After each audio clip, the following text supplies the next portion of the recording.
नमस्कार मेरे प्यारे साथियों, आप सभी का फिर से एग्ज़ाम रिवाइजर के इस डिजिटल मंच पर स्वागत है। जैसा कि अब आपको पता है कि भाई वीडियो के अंदर भी पटवार को ऐड कर दिया है, तो वीडियो वालों के लिए भी ये क्लास बहुत ही इंपॉर्टेंट है, जितना कि पटवार वालों के लिए राजस्थान पुलिस के लिए। ऐसा तो है नहीं कि भाई वीडियो के अंदर कंप्यूटर अलग आता है और पटवार में कंप्यूटर अलग आता है। कल एक लड़के का मैसेज आया कि सर आपने तो उसी बुक के ऊपर वीडियो का सीटी के जगह पे वीडियो लिख दिया।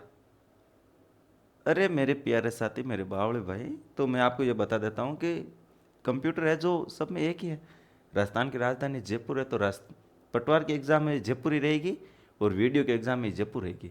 ऐसे तो है नहीं कि जोधपुर हो जाएगी। तो वही वाली बात है।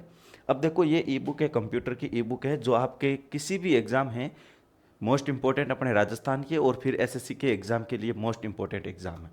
ठीक है, उन सब के लिए ये बुक है जो बहुत इंपॉर्टेंट रहेगी। ये 7 डे टास्क पर आधारित रहेगी। इसमें 1000+ क्वेश्चन है मेरे प्यारे साथियों। 7 दिन में आप इसको डे वाइज बांट रखा है और 7 दिन में आप इसको कंप्लीट कर सकते हो। ऐसे day first, day second, day third. जैसे कि आज हमारा जो ये सॉल्यूशन चलेगा डे सेकंड का स्टार्ट होने वाला है।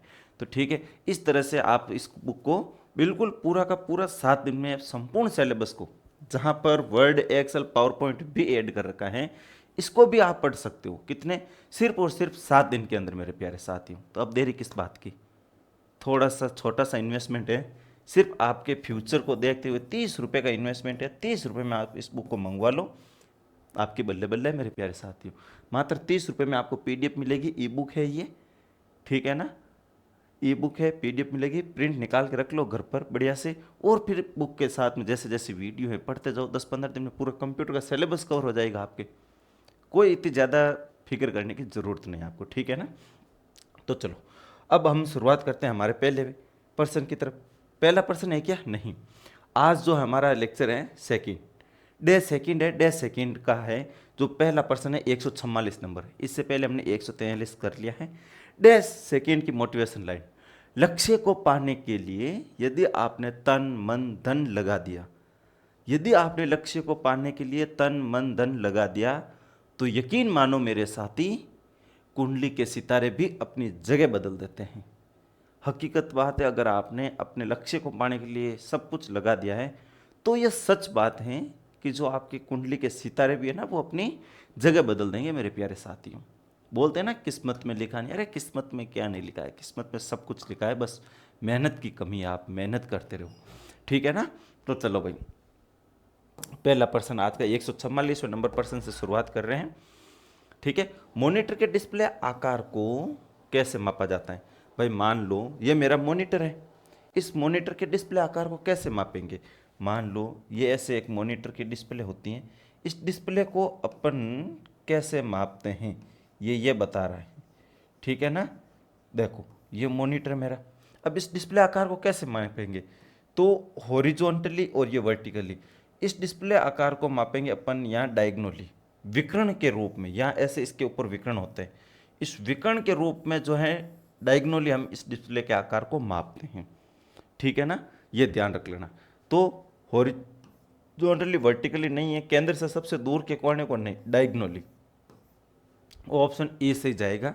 VDU visual display unit, visual display unit CRT की फुल फॉर्म में कैथोड रे ट्यूब। क्या है? CRT की फुल फॉर्म में कैथोड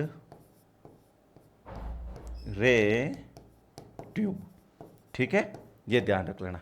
CRT मॉनिटर है जो जिसमें मिलता जुलता है, इसके साइज को स्क्रीन के डायगोनली, स्क्रीन के डायगोनली का मतलब होता है या विकर्ण से, किसी भी एक कोने से इस कोने से इस कोने को मापा जाता है। और फिर हम बोलते हैं ना भी मेरी ये स्क्रीन जो है 21 इंच की टीवी है, फिर 65 इंच की, और ये जो मेरा आप बोर्ड देख रहे हो ये 75 इंच का।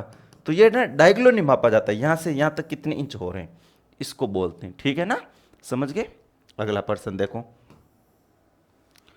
मॉनिटर का रिजोल्यूशन जितना अधिक होगा उतना अधिक क्या होगा? रिजोल्यूशन अगर ज्यादा होगा तो क्या होगा?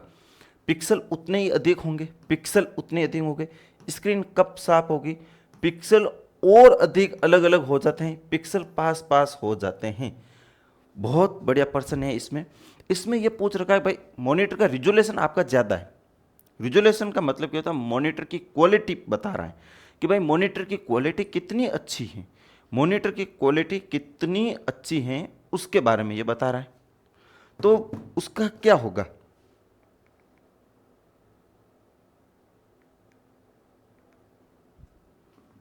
ठीक है।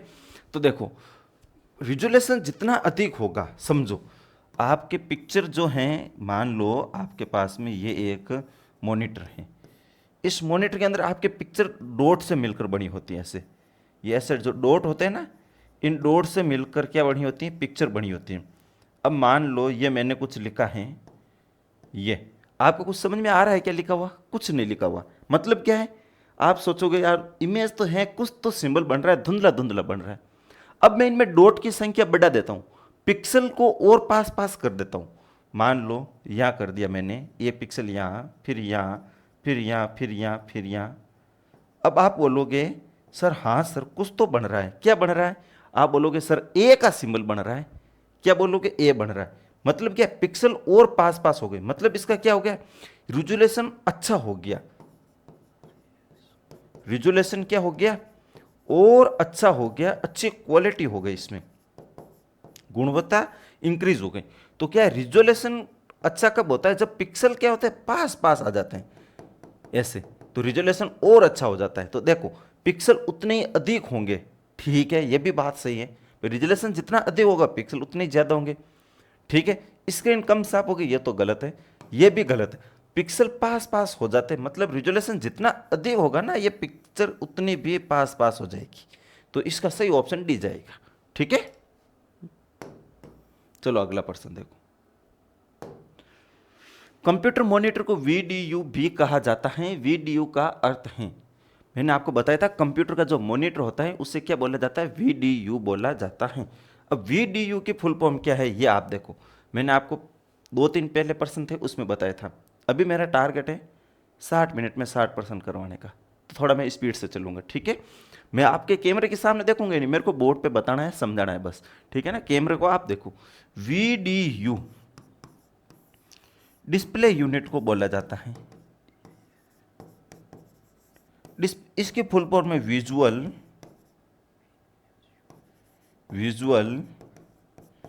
डिस्प्ले यूनिट, ठीक है। तो क्या ऑप्शन है, vertical vertical vertical video display unit, computer monitor को वीडियो भी क्या है, इसका पूरा नाम video display unit, video display unit नहीं भाई। अच्छा एक और सुनो, सबसे बड़ी बात, विजुअल को कई जगह इसको वीडियो भी बोला जाता है, यह भी थोड़ा सा ध्यान रखना। तो क्या है, विजुअल डिस्प्ले यूनिट को वीडियो डिस्प्ले यूनिट भी बोला जाता है, ठीक है ना। ये देखो अगले प्रश्न में आएगा यहाँ पे वापस विजुअल डिस्प्ले यूनिट, तो इसको वीडियो भी बोला जाता है, वीडीयू, विजुअल या वीडियो। अब एग्जाम में दोनों नहीं आएंगे, एक ही आएगा, ध्यान रख लेना। तो ऑप्शन डी सही है यहां पर, ठीक है।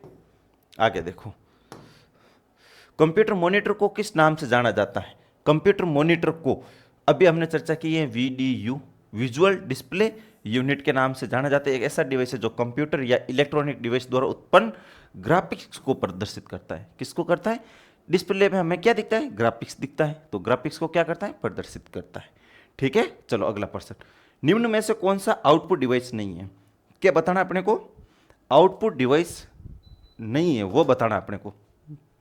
तो देखो प्लॉटर क्या है, एक प्लॉटर क्या है भाई, ये तो एक आउटपुट डिवाइस है, प्लॉटर तो आउटपुट आउटपुट डिवाइस हो गया प्लॉटर। तो अब आउटपुट डिवाइस नहीं है बताना, तो आगे के ऑप्शन देखो यहां ऊपर लिखे हुए हैं, ये अपने बुक का सॉल्यूशन चल रहा है, ठीक है। आप इस बुक को ऑर्डर कर सकते हो, डिस्क्रिप्शन में पूरी की पूरी इंफॉर्मेशन लिखी हुई है, देख लो। इस बुक के साथ में प्रैक्टिस सेट आपको बिल्कुल फ्री मिलेगा। अब देखो आगे के option, printer, monitor, touch screen. Printer और मॉनिटर ये भी क्या है, आउटपुट डिवाइस है, क्या है, आउटपुट डिवाइस है। लेकिन टच स्क्रीन को इनपुट डिवाइस के रूप में माना जाता है, इनपुट डिवाइस। अब आप बोलोगे सर टच स्क्रीन पे तो अपने को आउटपुट भी दिखता है, देखो टच स्क्रीन, आप मोबाइल की टच स्क्रीन अलग होती है और डिस्प्ले अलग होती है। कई बार मोबाइल में होता है हम बोलते हैं यार ओनली टच टच गई है इसकी, डिस्प्ले डिवाइस है, डिस्प्ले के ऊपर होती है टच, ये ध्यान रख लेना। तो टच स्क्रीन आंसर इसका। अगला प्रश्न देखो, निम्नलिखित में से पेरिफेरल डिवाइस का प्रयुक्त इंफॉर्मेशन डिस्प्ले करता है। पेरिफेरल डिवाइस का नाम बताना है जो प्रयोक्ता को इंफॉर्मेशन को डिस्प्ले करता है। पेरिफेरल डिवाइस कौन सी होती हैं? जो डिवाइस सीपीयू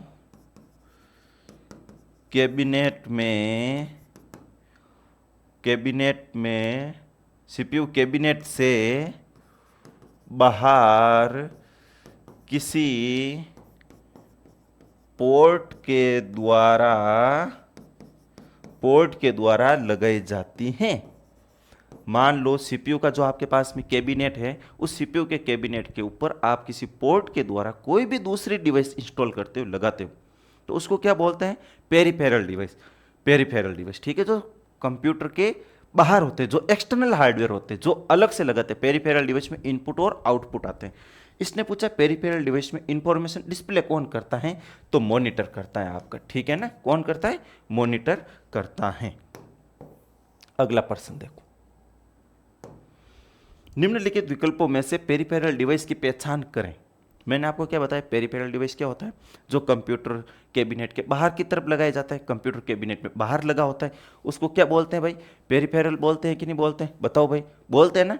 तो देखो, सीपीयू, प्रिंटर, एएलयू, स्प्रेडशीट क्या होता है? एक एक्सेल का प्रोग्राम है।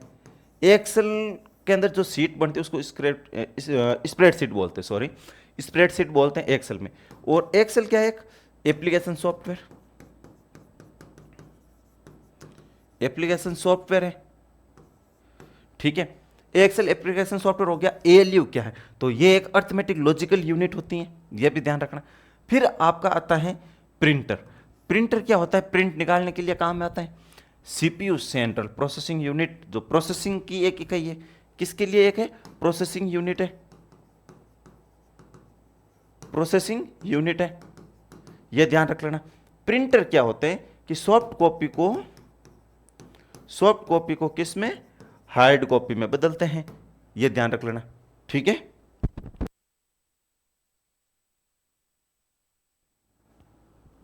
ठीक है, तो देखो क्या हो गया इसका आंसर? प्रिंटर। ठीक है, अगला प्रश्न देखो, एक इमेज बनी होती है। इमेज किससे मिलकर बनी होती है? मैंने अभी अभी आपको समझाया था, इमेज किससे मिलकर बनी होती हैं? इमेज, अब देखो, ये जो होते हैं ना, डॉट होते हैं, ये डॉट से इमेज मिलकर बनी होती है। इस डॉट को क्या बोला जाता है? पिक्सल। क्या बोला जाता है? पिक्सल्स। अब आपको पूछे इमेज को किस में मापा जाता है? तो पीपीआई, पिक्सल पर इंच। और प्रिंटर की क्वालिटी आपको पूछे, प्रिंटर की क्वालिटी किस में मापी जाती है? तो डॉट पर इंच में मापी जाती है। ठीक है ना, ये ध्यान रख लेना। तो इसका आंसर क्या जाएगा? अच्छा, पैलेस, पिक्सल, डॉट्स, अच्छा इसमें ये सभी होगा आंसर भाई, ऑल ऑफ दीज होगा। ठीक है ना, ये ध्यान रख लेना। ठीक है ना, फर्स्ट प्रायोरिटी पिक्सल को देनी है, ऑल ऑफ दीज है, और पैलेस है, मतलब ये ऑल ऑफ दीज ऑप्शन इसका। ठीक है,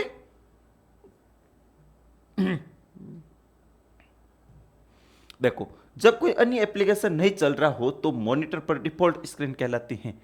जब कोई भी अन्य एप्लीकेशन, मतलब कि मेरे अभी ये मॉनिटर डिस्प्ले, इसके ऊपर क्या है? ये पीपीटी वाला चल रहा है। अगर ये नहीं चल रहा है तो जो बाय डिफॉल्ट स्क्रीन आती हैं, जैसे ही कंप्यूटर को ऑन किया जाता है तो बाय डिफॉल्ट जो स्क्रीन होती है ना, उस स्क्रीन को डेस्कटॉप बोला जाता है। क्या बोला जाता है? डेस्कटॉप बोला जाता है। मॉनिटर पर जब कोई अन्य एप्लीकेशन न चल रहा हो, क्या है? कोई भी दूसरा एप्लीकेशन नहीं चल रहा हो तो उसे कंप्यूटर की होम स्क्रीन, क्या बोलते हैं? होम स्क्रीन अर्थात डेस्कटॉप कहा जाता है। ये ध्यान रख लेना। ठीक है, बाकी ये वाक्य बुक के साथ में आप आराम से पढ़ लेना, मैं पढ़ूंगा, रीड करूंगा, कुछ मतलब नहीं। ठीक है, अगला प्रश्न देखो, 60 मिनट 60%, जल्दी से करो भाई। प्रिंटिंग डिवाइस रिजोल्यूशन को किस प्रकार से मापा जाता है? प्रिंटिंग डिवाइस का जो रिजोल्यूशन होता है उसे कैसे मापा जाता है? मैंने अभी बताया था प्रिंटर के रिजोल्यूशन को, मैंने क्या बताया था, DPI। और इमेज का पूछे आपको तो मैंने बताया PPI। तो यहाँ क्या हो जाएगा, डॉट पर इंच। प्रिंटिंग डिवाइस के रिजोल्यूशन को DPI में मापा जाता है, डॉट पर इंच। तथा इनपुट रिजोल्यूशन को, इनपुट या इमेज, ये देखो इमेज दे रखा है, इमेज के रिजोल्यूशन को PPI में मापा जाता है। अगला प्रश्न, चलो जल्दी से चलो भाई। वह स्थान, ये खाली वाला स्थान जहां कंप्यूटर सूचनाएं और जानकारी अंकित करता है या कागज पर हार्ड कॉपी पर आउटपुट प्रदर्शित करता है। मतलब कि हार्ड कॉपी, हार्ड कॉपी में प्रिंटिंग कौन करता है भाई? प्रिंटर। और यह कागज का नाम आ रखा है, देखो ये कागज पर। अब टच स्क्रीन तो खुद क्या है, एक इनपुट डिवाइस है, ठीक है। और मॉनिटर और स्कैनर ये सॉफ्ट कॉपी आउटपुट डिवाइस है, सॉफ्ट कॉपी आउटपुट डिवाइस, ठीक है। तो क्या टच स्क्रीन नहीं, प्रिंटर होगा, ठीक है। बताओ मेरे प्यारे साथियों, क्वेश्चन कैसे हैं कमेंट में। आप कोई भी गलती से भी अगर वीडियो देख लेते हो मेरे प्यारे साथियों जानबूझ के, तो मुझे पता है कि अपन अभी इतने बड़े टीचर हैं नहीं कि आप जानबूझ के सर्च करके देखोगे, लेकिन हाँ आपके आगे आ जाता है, फिर आप 5-7 भी क्वेश्चन देख लेते हो ना यार, तो एक कमेंट नीचे कर दिया करो ताकि अपना भी दिल थोड़ा खुश हो जाए कि हाँ यार बच्चे खुश तो हैं अपनी मेहनत से। अब देखो धीरे धीरे ये मेहनत बहुत बड़ी हो जाएगी, देख लेना, देखते जाओ आगे क्या क्या होता है। किसी प्रिंटर का रिजोल्यूशन, किसी प्रिंटर का रिजोल्यूशन निम्नलिखित में मापा जाता है। रिजोल्यूशन किस में मापा जाता है? अभी अभी अपने बताया था डॉट पर इंच, ठीक है ना, अभी अभी अपने बात की थी। अब डायगोनली इंच, डायगोनली में क्या है, स्क्रीन को मापा जाता है। क्या है? स्क्रीन को, यह ध्यान रखना, डायगोनली स्क्रीन को अगर किसी भी डिस्प्ले डिवाइस को कैसे मापा जाता है, डायगोनली मापा जाता है, ठीक है ना। अगला प्रश्न, मुद्रित प्रिंटर की गति मापने की इकाई है। अब देखो, use of A measuring speed of printer, printer की स्पीड को देखो, प्रिंटर की स्पीड को CPM, RPM, PPM, कैरेक्टर पर मिनट, रोटेशनल पर मिनट, पेज पर मिनट। भाई यहाँ पे तो सबका सब कुछ न कुछ अलग ही दे दिया है, सब कुछ है। तो देखो प्रिंटर की स्पीड को, एक तो कैरेक्टर होता है CHA, एक तो होता है कैरेक्टर पर मिनट में, और एक होता है page per minute, page per minute. Page per minute के प्रिंटर के एग्जांपल लिख लो, लेजर, इंकजेट, लेजर, इंकजेट और थर्मल। कैरेक्टर के लिख लो dot matrix printer, dot matrix, और एक daisy wheel, daisy wheel printers, ठीक है ना। ये कैरेक्टर प्रिंटर के अंदर आते हैं। Dot matrix, dot dot matrix, dot matrix printer, ये 2 प्रिंटर होते हैं, ठीक है। फिर 3 प्रिंटर होते हैं, chain printer, chain printer, band printer और एक ड्रम प्रिंटर। ये होते हैं line printer, line PM, line पर मिनट में इसकी स्पीड मापी जाती है, ठीक है। तो इसका A और C, ठीक है। चलो भाई, अच्छा 1 मिनट रुको भाई, ऑप्शन है क्या इन तीनों का? ये R की जगह P तो नहीं है कहीं बाई मिस्टेकली हो रखा अपने मिस्टेक में? नहीं कोई बात नहीं, वो P नहीं, P होता तो भी पेज पर मिनट, 2 ऑप्शन एक साथ होते ही नहीं, तो अपना ऑप्शन यही सही जाएगा। बाकी ये देखो पेज पर मिनट और RPM, RPM किसी मशीन की गति को नापने के लिए काम में आती है, ठीक है ना, ये ध्यान रख लेना। अब प्रिंटर का कोई भी क्वेश्चन ज्यादा नहीं समझाऊंगा, एक क्वेश्चन समझा दिया मैंने। किसी प्रिंटर के कार्बन लगाकर अधिक प्रतियां निकाली जाती हैं। Laser printer, inkjet printer, dot matrix printer, bubble printer. Dot matrix printer कौन सा होता है? मेडिकल पे कभी अपन दवाएं वया पर्चियाँ काटने जाते हैं, तो आपको पता है मेडिकल की जो पर्चियाँ निकाली जाती हैं, या हॉस्पिटल में अपन जाते हैं, हॉस्पिटल में पर्ची निकालने के लिए, तो वहाँ पर एक कार्बन कॉपी होती है अपने पर्ची के पीछे, तो वो वहाँ कौन से प्रिंटर से निकलती है? डॉट मैट्रिक्स प्रिंटर से। डॉट मैट्रिक्स प्रिंटर जो है left to right, left to right, ठीक है, और राइट टू लेफ्ट, ये दोनों तरफ से प्रिंट करता है, मतलब खच खच खच खच खच खच यहां आएगा प्रिंट करेगा, वापस यहां से जाता खच खच खच खच, दोनों तरफ से यूं यूं चलता रहेगा, यूं टक टक टक टक ऐसे, ठीक है ना। ये देखो, जो बाएं से दाएं और दाएं से बाएं घूमता रहता है। इसके प्रिंटिंग हेड में कुछ छोटे छोटे हथौड़े लगे होते हैं, जो स्याही लगे रिबन को एक कैरेक्टर उभारते हैं बस, ठीक है ना। तो इसमें क्या पूछा भाई, कार्बन कॉपी लगाकर, तो डॉट मैट्रिक्स प्रिंटर, ठीक है। अगला पर्सन, यार मुझे पता 1 मिनट में 1% होता नहीं है, क्योंकि मेरे से रहा नहीं जाता है समझाए बगैर, क्या करूं। चलो, निम्नलिखित में से कौन उचित प्रकार का इंपैक्ट प्रिंटर नहीं है। देखो, मैंने 3 प्रिंटर के नाम लेता हूं, उनके अलावा सारे के सारे इंपैक्ट में आ जाएंगे। तो देखो, चेन प्रिंटर इंपैक्ट है, लाइन बैंड, इंकजेट, लेजर और एक थर्मल। ये प्रिंटर है ना, नॉन इंपैक्ट में आते हैं, ये ध्यान रख लेना, ठीक है। और इन्हीं तीनों प्रिंटर को पेज पर मिनट में इनकी स्पीड मापी जाती है, ठीक है। चलो भाई, अगला person, how does a laser printer work. Laser printer print कैसे करता है। लेजर प्रिंटर की line by line, pixel by pixel, page by page, अभी अभी हमने चर्चा की है। लेजर प्रिंटर की स्पीड किस में होती है, पेज पर मिनट में होती है कि नहीं होती है भाई, पेज पर मिनट में, मैंने आपको बताई थी, ठीक है। अगला पर्सन देखो, दिए गए विकल्पों में कौन से विकल्प बाकी सबसे अलग है, डिफरेंट है। मैं तेरे से अलग हूं, मैं तूने क्या मेरे को तेरे जैसे समझा है क्या, वो वाला क्वेश्चन है ये, ठीक है ना। तो देखो laser printer, dot matrix printer, thermal printer, inkjet printer, ये तीनों प्रिंटर, ये तीनों कैसे हैं, तीनों कैसे हैं, नॉन इंपैक्ट। लेकिन ये बेचारा एक डॉट मैट्रिक्स प्रिंटर कैसा है, इंपैक्ट, ठीक है। तो ये इन तीनों से क्या है, अलग है मेरे प्यारे साथियों, ये ध्यान रख लेना, ठीक है ना। इतने स्पीड से पर्सन तो आज कर रहे होंगे आप, मजा आ गया होगा। How do you cancel the print job while are in a queue in the Windows. मतलब कि आपने जो है, अब ये लॉजिकल पर्सन है, मान लो आपने प्रिंट निकालने के लिए प्रिंट फेंक दिया है, फिर आप उस प्रिंटर को वापस कैंसिल करना चाहते हो, तो कैसे करोगे, ये पर्सन ये पूछ रहा है। तो देखो, double click the printer icon and highlight the print job you want to cancel, right click and select cancel. अच्छा, once in the print queue you can not cancel, ये तो गलत है भाई। अगर ये बोल रहा है कि भाई आपने प्रिंटर भेज दिया है, क्या है, आपने प्रिंट भेज दिया है, उसके बाद में क्या आप प्रिंट कैंसिल नहीं कर सकते कर सकते हैं। प्रिंटर मस्ट बी रीस्टार्ट, बोल रहा है कि भाई प्रिंटर को रीस्टार्ट करके, क्यों भाई मैं रीस्टार्ट क्यों करूं, ऐसी क्या मेरी जरूरत पड़ गई कि मैं प्रिंटर को क्या करूं, रीस्टार्ट कर दूं, तो ये भी तो गलत है।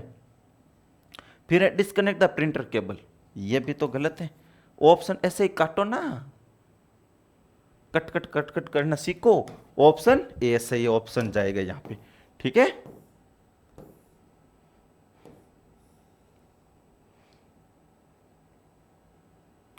ये लो, अब थोड़ा सा ये दिख नहीं रहा था इसलिए मैंने जूम इन किया है, अगले पर्सन में वापस जूम आउट कर देंगे अपने, ठीक है। अब देखो, निम्न में से कौन पेज प्रिंटर जो बहुत ही सूक्ष्म स्याही कणों द्वारा अक्षर व आकृति बनाकर उच्च गुणवत्ता का आउटपुट देता है। उच्च गुणवत्ता का आउटपुट देवे, जब तक प्लॉटर में ऑप्शन नहीं हो, प्लॉटर में नहीं हो तब तक आपको करना है लेजर प्रिंटर, ठीक है। ऑप्शन में क्या, लेजर प्रिंटर, ये रहा, ठोको D option, B option, D क्या रहा भाई, है सही है ना, लेजर प्रिंटर।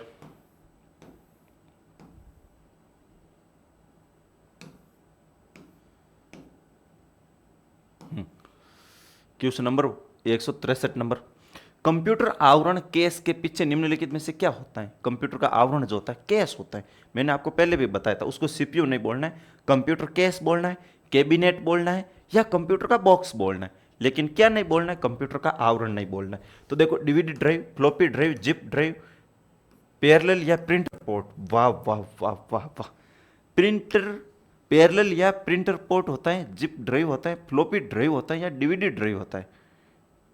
अब देखो, बहुत खतरनाक वाला प्रश्न है, इसमें पूछा है कंप्यूटर के आवरण। आवरण का मतलब होता है केस, जो वो आपने बॉक्स के रूप में आप देखते हो ना, ये उसकी चर्चा कर रहा है। अब उसकी चर्चा कर रहा है तो उसमें क्या देखो, डीवीडी ड्राइव तो नहीं होता है, फ्लॉपी ड्राइव भी नहीं होता है, जिप ड्राइव भी नहीं होते, जिप तो फाइलें होती हैं, लेकिन पैरेलल या प्रिंटर की जो पोर्ट होती है वो उसके पीछे होती है कि नहीं होती है, बताओ मुझे, पीछे होती है कि नहीं होती? भाई कैबिनेट होता है, बॉक्स बना हुआ है, उसके पीछे कोई पोर्ट होती है कि नहीं होती है, parallel, serial port, HDMI port, VGI port, वो सारी की सारी, तो वो क्या है, पैरेलल या प्रिंटर पोर्ट, ठीक है ना। अगला प्रश्न देखो, क्वेश्चन नंबर 164। एचडीएमआई ए टाइप में कनेक्टर पिन होती है एचडीएमआई की, हाई डेफिनेशन मल्टीमीडिया इंटरफेस। क्या है, high high definition multimedia interface, ठीक है। एचडीएमआई क्या करती है कि आपके जो मॉनिटर होता है ना, मॉनिटर को सीपीयू से कनेक्ट करती हैं। किससे करती हैं, सीपीयू से कनेक्ट करती हैं मॉनिटर को। तो यहाँ वो पिन होती है ना, उसको बोलते हैं, तो वो 19 की होती है। कितनी होती है भाई, एचडीएमआई की जो पिन होती है ना वो 19 पिन होती है, ये ध्यान रख लेना। कनेक्टर ए टाइप में होती है।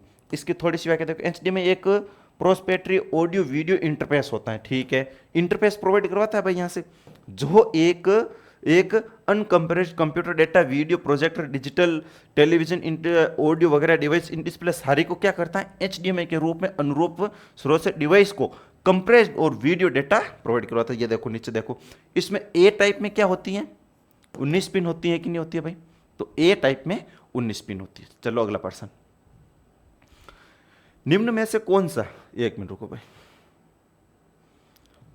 निम्न में से कौन सा है जो किसी छवि के डिजिटल, ये क हटाओ, छवि के आएगा, ठीक है ना, टाइपिंग मिस्टेक, छवि के डिजिटलीकृत करके टेलीफोन लाइव पर चित्र या टेक्स्ट भेजा या प्राप्त किया जा सकता है।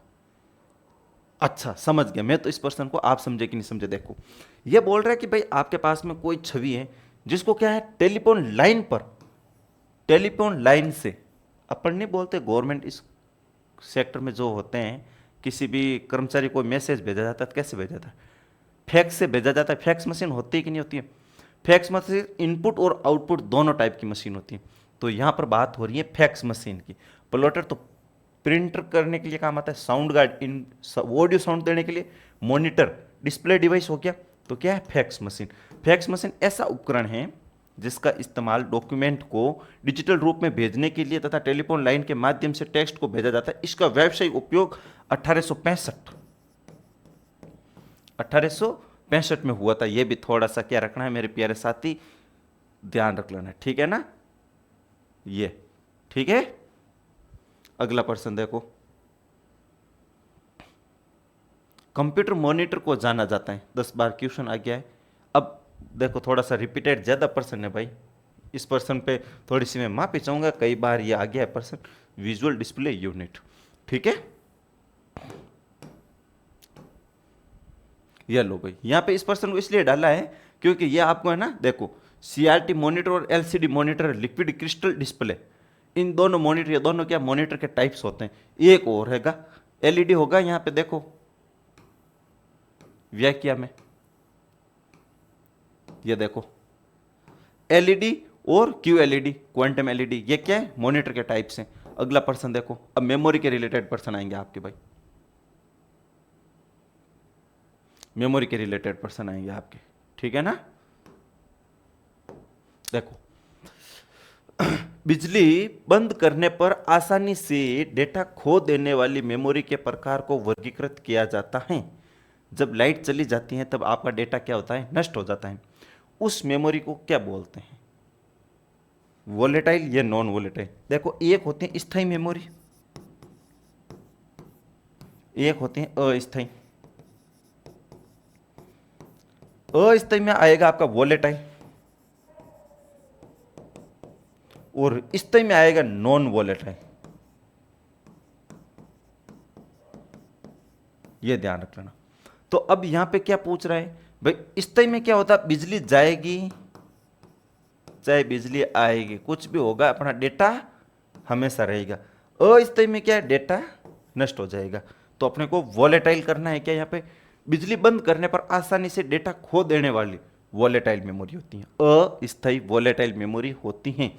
रैम कौन सा इसका टाइप है, रैम। ठीक है, रैम। रैम के अलावा भी और कोई होती है क्या, हाँ रजिस्टर। सर रजिस्टर के अलावा भी और कोई मेमोरी होती है क्या इस टाइप की, हाँ कैश मेमोरी। सर इनके अलावा और कोई मेमोरी होती है क्या, नहीं भाई, रोम नहीं होती। रोम जो होती है आपकी कैसे होती है, रोम जो होती है नॉन वॉलेटाइल मतलब स्थायी प्रकार की होती है। ठीक है ना, तो यहां पर क्या आएगा आपका, रैम कंप्यूटर में ज्यादा उपयोग होने वाली मेमोरी, यह एक अस्थायी मेमोरी है। अस्थायी मेमोरी है मतलब क्या है, अस्थायी का मतलब वॉलेटाइल मेमोरी है भाई। ठीक है ना, ये ध्यान रख लेना।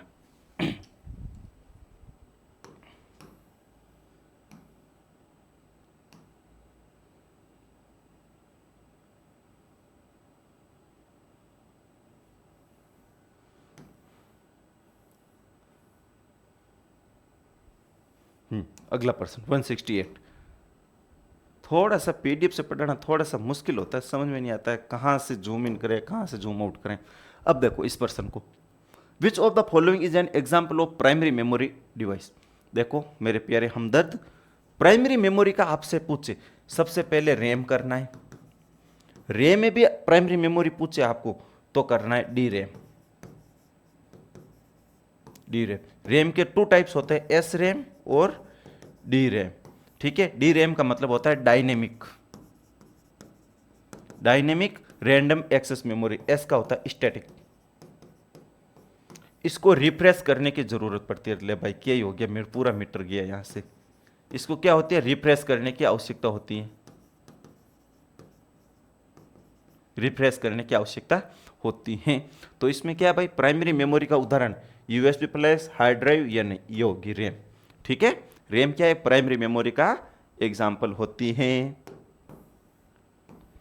अगला प्रश्न देखो, निम्न में से कौन सा रोम का वर्णन करता है। रोम का वर्णन कौन करती है भाई, रोम की फुल फॉर्म। रोम कैसी मेमोरी है, एक तो स्थायी मेमोरी है। कैसी है, स्थायी मेमोरी है। रोम के अंदर क्या होते हैं, फर्मवेयर होते हैं। रोम के अंदर जो प्रोग्राम इंस्टॉल किए जाते हैं उसको फर्मवेयर बोला जाता है। फर्मवेयर में क्या होते हैं, रोम में कौन से सॉफ्टवेयर होते हैं, सॉफ्टवेयर के टाइप होते हैं। कौन से सॉफ्टवेयर होते हैं, सॉफ्टवेयर के टाइप कौन से होते हैं, तो वो होते हैं बायोस। बायोस की फुल फॉर्म क्या है, बेसिक इनपुट आउटपुट सिस्टम। ठीक है, अब देखो बायोस क्या होते हैं, सॉफ्टवेयर होते हैं। ठीक है, ये बायोस कहां स्टोर होते हैं, रोम में स्टोर होते हैं। और जो चीज रोम में स्टोर होती है उन्हें क्या बोला जाता है, फर्मवेयर बोला जाता है। और ये क्या होते हैं, स्थायी होते हैं। रोम की full form read only memory, read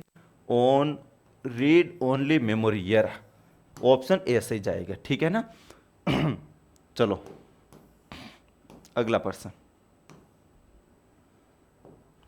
निम्न में से कौन सा अस्थायी मेमोरी या अस्थिर मेमोरी के रूप में जाना जाता है।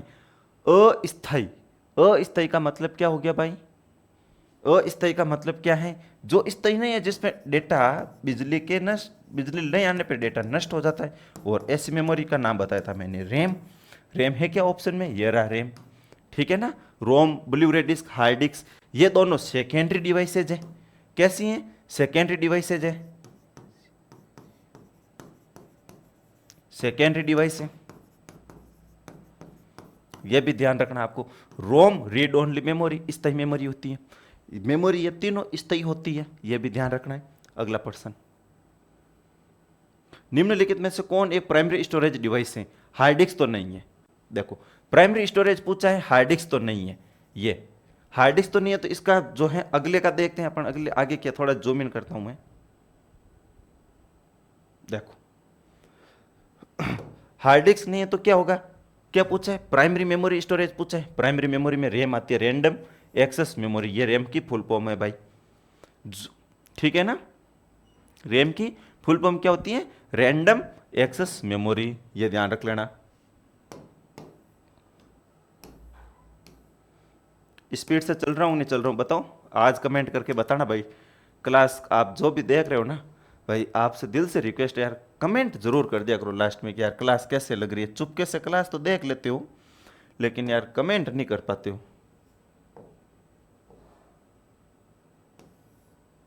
ठीक है, चलो। मज़ा आ रहा है ना क्लास में? मज़ा तो आएगा भाई, फ्री फोगट में। हैं, जिसने बुक ली है उसको तो पैसे लगे 30 रुपये, और आपको फ्री फोगट में यूट्यूब पे तो सबको सॉल्यूशन मिल रहा है। यूट्यूब पे तो वीडियो सॉल्यूशन कोई भी देख सकता है, सही है कि नहीं है?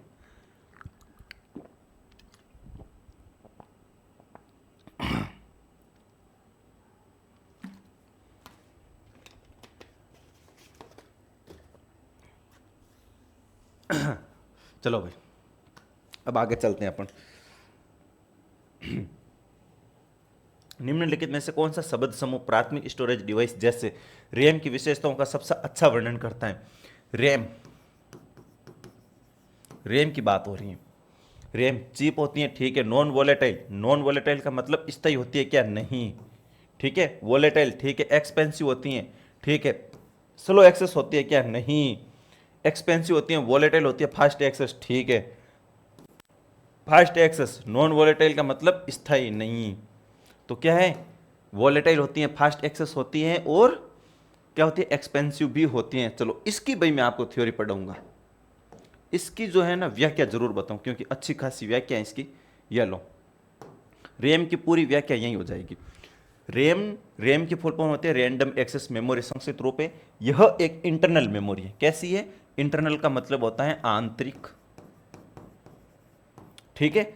उस इसका उपयोग जो है सीपीयू, प्रोग्राम, डेटा आदि को स्टोर करने के लिए किया जाता है। रैम की विशेषता, ये एक्सपेंसिव अर्थात महंगी होती है। एक्सपेंसिव का मतलब ये वोलेटाइल मेमोरी, मतलब कि इसमें डेटा अस्थायी रूप से स्टोर होता है। जब कंप्यूटर सिस्टम को ऑन करते हैं तो रैम सेकेंडरी मेमोरी अर्थात हार्ड डिस्क से आवश्यक डेटा को, निर्देश को प्राप्त करती हैं और उन्हें संग्रहित भी करती हैं। रैम सेकेंडरी मेमोरी की अपेक्षा तेज भी होती हैं, ये ध्यान रख लेना। रैम के टू टाइप्स होते हैं, एस रैम और एक होता है डी रैम। डी रैम होती हैं, इसी डी रैम को बोला जाता है मुख्य मेमोरी। क्या? मुख्य मेमोरी। और एस रैम होती है स्टैटिक, इसका प्रयोग कैश मेमोरी के रूप में होता है, ठीक है ना। बस ये रैम की पूरी विशेषता, कंप्लीट चैप्टर। निम्नलिखित में से रोम केवल पठनीय स्मृति का कौन सा एक प्रकार नहीं है? क्या है? पठनीय स्मृति का एक प्रकार नहीं है। केवल पठनीय स्मृति का मतलब क्या है? रीड, इंग्लिश लिखो, read only, read only memory का प्रकार नहीं है। देखो, पी रोम का मतलब होता है प्रोग्रामेबल,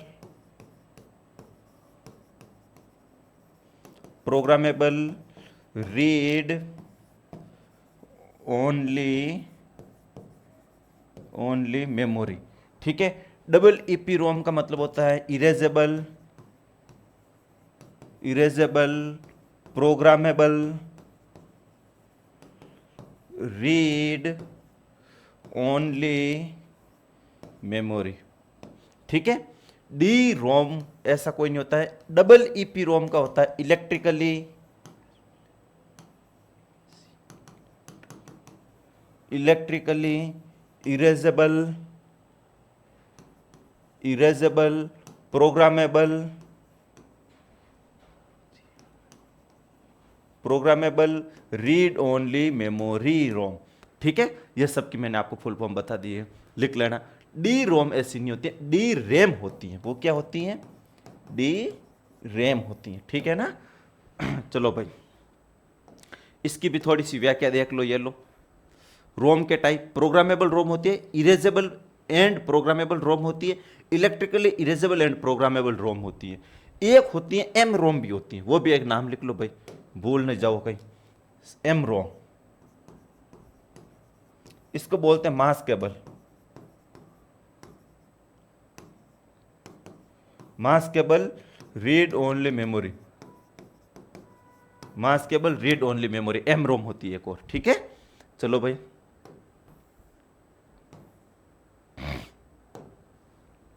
डीवीडी उदाहरण हैं। डीवीडी किस बात का उदाहरण है भाई, ये समझो। डीवीडी होती क्या है, पता है आपको? डीवीडी क्या है? डीवीडी क्या है? Digital video display. डीवीडी क्या होती है? सीडी वगैरह कैसेट आते हैं, नहीं होती? बताओ भाई, हैं? सीडी की कैसेट आती है, डीवीडी की कैसेट आती है ना, वही है सीडी डीवीडी। ऑप्टिकल ड्राइव है ये। क्या है? एक ऑप्टिकल ड्राइव है ये, समझ लेना, ठीक है ना। आज बिल्कुल फास्ट मोड में क्लास चल रही है आपकी। टारगेट है 60 मिनट में 60 क्वेश्चन। Optical drive. अब ऑप्टिकल ड्राइव में मतलब क्या है? सीडी, डीवीडी, ठीक है, ब्लू रे डिस्क। इसमें क्या है भाई? डीवीडी क्या है? ठोस अवस्थित एक संचयन उपकरण, आउटपुट उपकरण। हार्ड डिस्क का नहीं, ऑप्टिकल डिस्क होती है, ठीक है ना, ये ध्यान रख लेना, ठीक है। बाकी ये व्याख्या बुक के साथ में दे रखी है, आप आराम से पढ़ सकते हो। मेरा व्याख्या पढ़ाने का नहीं, मेरा सिर्फ क्वेश्चन सोल्व कराने का टारगेट है, ठीक है ना। क्योंकि क्वेश्चन में कुछ क्वेश्चन ऐसे होते हैं जो समझाने के लायक होते हैं, बस वही। बहुत रैम एंड रोम दोनों होती हैं। Random access memory option A, option B यहाँ आ जाओ ऊपर। Sequential access memory, read and write memory, read only memory. RAM and ROM दोनों रैंडम एक्सेस मेमोरी होती हैं। रैंडम एक्सेस मेमोरी ये लो भाई साहब, यहाँ तो लपड़ाई कुछ अलग कर दिया सर, दोनों में लपड़ाई अलग कर दिया। रैंडम एक्सेस मेमोरी कैसे होती है भाई? रैंडम एक्सेस मेमोरी का मतलब होता है RAM, तो फिर इसका तो मतलब रोम को भी आप रैम बोल रहे हो भाई, रोम को भी आप रैम बोल रहे हो, इसका मतलब तो यही हुआ है भाई। आपका सही कहने का मतलब तो यही हो रहा है सर, ऐसे तो हैं। लेकिन मेरे प्यारे साथी देखो, यहाँ इस पर्सन को थोड़ा सा समझने लायक पर्सन है 175, ठीक है ना। देखो मैं बता देता हूँ, रैम और रोम इन दोनों में ऑप्शन ए कर रखा है कि दोनों रैंडम एक्सेस मेमोरी है। मतलब दोनों रैंडम एक्सेस का मतलब क्या होता है? डायरेक्ट एक्सेस होता है इन दोनों में डेटा। कैसे होता है? डायरेक्ट एक्सेस मेमोरी है, डायरेक्ट एक्सेस मेमोरी। रैंडम का मतलब होता है डायरेक्ट एक्सेस कर सकते हैं इन दोनों के अंदर डेटा। डायरेक्ट एक्सेस का मतलब क्या है? मान लो आपका ये ऐसे डेटा यहाँ पे स्टोर रहेगा ना, आपका 1 2 4 5 6, आपको 1 के बाद में 6 डायरेक्ट एक्सेस करते हो, 6 के बाद में डायरेक्ट 4 एक्सेस कर सकते हो इन दोनों के अंदर। इसीलिए ये दोनों क्या है? रैम और रोम, रैंडम एक्सेस मेमोरी जो है ना, क्या है? रैम एंड रोम दोनों को रैंडम एक्सेस मेमोरी इसीलिए बोला है क्योंकि इन दोनों में डेटा डायरेक्ट एक्सेस होता है अपना। समझ रहे हो ना? ऐसे नहीं कि सर आप बोल रहे हो कि रोम का मतलब भी रैम है क्या, नहीं, ठीक है। अगला प्रश्न देखो भाई जल्दी से।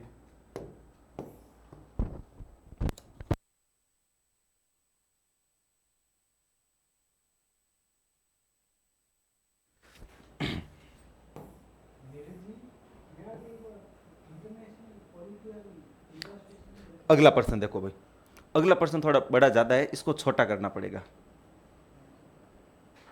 बड़ा क्या है भाई, पूरे बहुत ही बड़ा प्रश्न है, इतना ही बड़ा प्रश्न है। देखो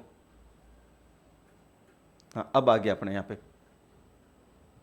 देखो अब देखो, consider the following statement about primary memory. ये प्रश्न थोड़ा सा आपको कम दिख रहा होगा क्योंकि प्रश्न बहुत बड़ा है, तो मैं इसको थोड़ा सा छोटा करके आपको बता देता हूँ। प्राइमरी मेमोरी को कंसिडर करना है कि प्राइमरी मेमोरी क्या होती है, ठीक है ना। प्राइमरी मेमोरी क्या होती है इसके बारे में। Random access memory RAM provides data for intermediate manipulate and is volatile in nature. Random access memory RAM के बारे में हो रही है, ठीक है ना, कथन पर विचार करना है।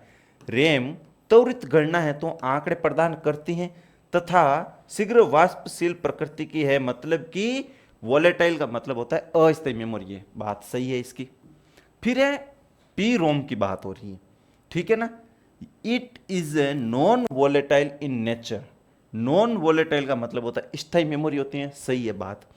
And is also known as one time programmable device. OTP one time programmable का मतलब होता है इसमें एक ही बार प्रोग्राम लिखा जा सकता है। क्या ये प्रकृति गैर वाष्पशील मतलब कि स्थायी होती हैं, ठीक है ना। नॉन वोलेटाइल का मतलब स्थायी, एक बार के लिए निर्देश योग्य युक्ति है, एक बार इसमें चेंज कर सकते हैं, बात ये भी सही है। फिर है EPROM। EPROM में क्या है भाई? It can be erased by simply exposing it to source of ultraviolet lights. यहाँ समझो हिंदी में, ईपीरोम इसे प्राबैंगनी प्रकाश के स्रोत से आसानी से खुला रखकर मिटाया जा सकता है। सही है भाई, सही है क्या? सही है। फिर आगे देखो, डी रैम। डी रैम क्या है कि D RAM chip store the basic input output system. गतिशील RAM D RAM chip basic input output system BIOS को संग्रहित करते हैं। यह गलत है भाई। मैंने आपको शुरुआत में बताया था बायोस को कौन स्टोर करती है भाई? बायोस को स्टोर करती है रोम। ठीक है ना? कौन करती है? रोम करती है। तो अब देखो ऑप्शन देखो भाई। अब थोड़ा सा मुझे फिर से नीचे चलना पड़ेगा, यहां पर यार बहुत ज्यादा अपना हो गया। चलो अब ऑप्शन देखो भाई, याद है ना कि क्या हमने बोले थे? ऑप्शन है 1 और 2, केवल 4, केवल 1 और 2 3, 1 2 3 4 नहीं। अपना चौथा ऑप्शन गलत था, तो यहां ऑप्शन जाएगा आपका 4 सही। ठीक है ना? ऑप्शन क्या जाएगा? 4 सही। ठीक है? 4 नहीं 3, 1 2 3 यही तीनों सही है अपने यहां पे। क्या है? 1 2 3 ये तीनों ऑप्शन सही है। अब जो चौथा ऑप्शन में क्या दे रखा था भाई? डी रैम के अंदर जो है basic input output system store होते हैं क्या? नहीं। डी रोम में क्या स्टोर होता है भाई? डी रैम तो खुद, डी रोम नहीं है, डी रैम की बात हो रही है, सॉरी। डी रैम तो खुद क्या है? एक मेन मेमोरी होती है। ठीक है ना? क्या होती है? डी रैम तो खुद एक मेन मेमोरी होती है क्या? हाँ। अब देखो यहां आपको थोड़ा सा करेक्शन करना, मैं बता देता हूं। अब देखो मैंने आंसर की जो आपको भेजी है उसमें मैंने डी ऑप्शन लगा रखा है। 1 2 और 3 चारों सही हैं, लेकिन यहां चौथा ऑप्शन गलत है। देखो डी रैम की बात हो रही है, इसमें बायोस को संग्रहित करते हैं क्या? नहीं करते हैं। तो यहां ऑप्शन सी कर लेना भाई। ठीक है? ऑप्शन क्या कर लेना? सी कर लेना। जिन लोगों को मैंने ये भेज रखी है ना उनके लिए ये वीडियो सॉल्यूशन इसी के लिए करवाया जा रहा है कि जहां कोई गलती हो उसको पकड़ा जा सकता है। ठीक है ना? तो मैंने ये जो आपको भेजी है पीडीएफ के रूप में, आपको बुक को जो प्रोवाइड करवाई है, वहाँ गलती से सी लग गया है, डी करना है आप नहीं, मतलब गलती से डी लग गया, सी करना है। तीनों सही है, ये चौथा गलत है भाई इसमें। ठीक है ना? ये दे रखा ना, देखो रैम तथा रोम के संबंध में सभी कथन सत्य हैं, लेकिन यहां दे रखा देखो डी रैम की बात हो रही है। अब डी रैम में तो बायोस स्टोर होते नहीं है, बायोस किस में स्टोर होते हैं? रोम में होते हैं। तो यह कथन गलत है सरासर। ठीक है? चलो भाई अगले प्रश्न देखो।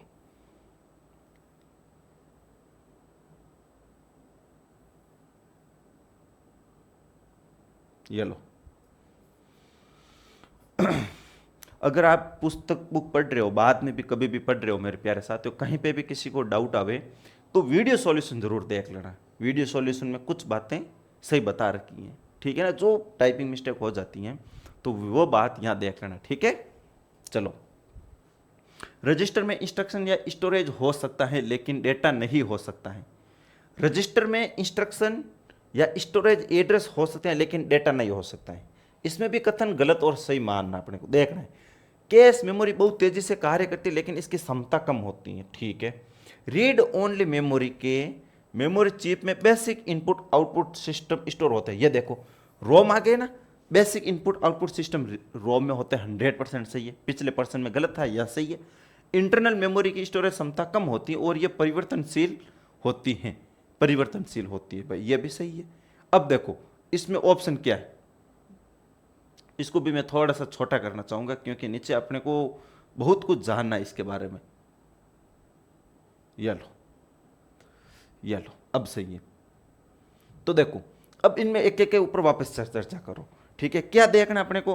अब इसमें देखना क्या है कि रजिस्टर में इंस्ट्रक्शन या स्टोरेज एड्रेस हो सकता है लेकिन डेटा नहीं हो सकता है। इसको तो स्टार लगाओ, अभी हम इसके ऊपर कुछ नहीं कह सकते हैं। कैश मेमोरी बहुत तेजी से कार्य करती है लेकिन इसकी क्षमता बहुत कम होती है, 100% सही। रीड ओनली मेमोरी में बेसिक इनपुट आउटपुट सिस्टम, 100% सही। इंटरनल मेमोरी स्टोरेज क्षमता कम और परिवर्तनशील होती है, ये भी 100% सही है। बताना क्या है? कथन गलत बताना है, यह गलत होगा इसका।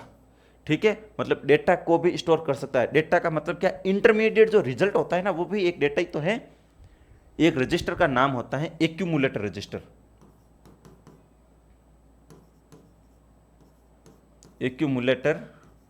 एक्यूमुलेटर रजिस्टर, इसके अंदर क्या इंटरमीडिएट रिजल्ट को स्टोर किया जाता है, इंटरमीडिएट रिजल्ट को एक्यूमुलेटर रजिस्टर के अंदर। ठीक है, क्लियर करवाने के लिए मैं यहाँ वीडियो सॉल्यूशन गला फाड़ रहा हूँ, क्योंकि मुझे पता है भाई बुक लेने के बाद में कुछ पर्सनों की गलतियाँ रहेगी, आपको परेशानी होगी। इससे बढ़िया है मैं उन सभी गलतियों का सॉल्यूशन करके आपको प्रोवाइड करवा दूँ। ठीक है अब देखो, एक डिवाइस को डेटा और इंस्ट्रक्शन लोकेट करने और उन्हें सीपीयू को उपलब्ध कराने में लगा समय कहलाता है clock speed, processing speed, CPU speed, access time. अब ये क्वेश्चन क्या क्या रहा है आपको, ये पर्सन ये बोल रहे हैं कि भाई आपने जो डेटा वहाँ से एक्सेस किया है सीपीयू से, देखो डिवाइस को, इंस्ट्रक्शन को, उन्हें सीपीयू को उपलब्ध कराने में, मतलब कि मान लो आपका सीपीयू यहाँ है और कोई भी डिवाइस यहाँ है, इस डिवाइस से सीपीयू में डेटा, सीपीयू ने रिक्वेस्ट की वापस डेटा वहाँ सीपीयू में आ गया, डेटा क्या है सीपीयू में डेटा वापस आ गया यहाँ पर। तो ये जो डेटा यहाँ पर आया है ना, इस चीज़ को क्या कहते हैं, तो इसको बोलते हैं एक्सेस टाइम। क्या बोला जाता है, एक्सेस टाइम, कि डेटा को एक्सेस करने में कितना समय लगता है। एक्सेस टाइम जितना कम होता है, अपनी मेमोरी, अपना जो भी मेमोरी का जो डेटा है वो इतना भी अच्छी होती है। मतलब कि एक्सेस टाइम हमेशा क्या होना चाहिए, कम होना चाहिए।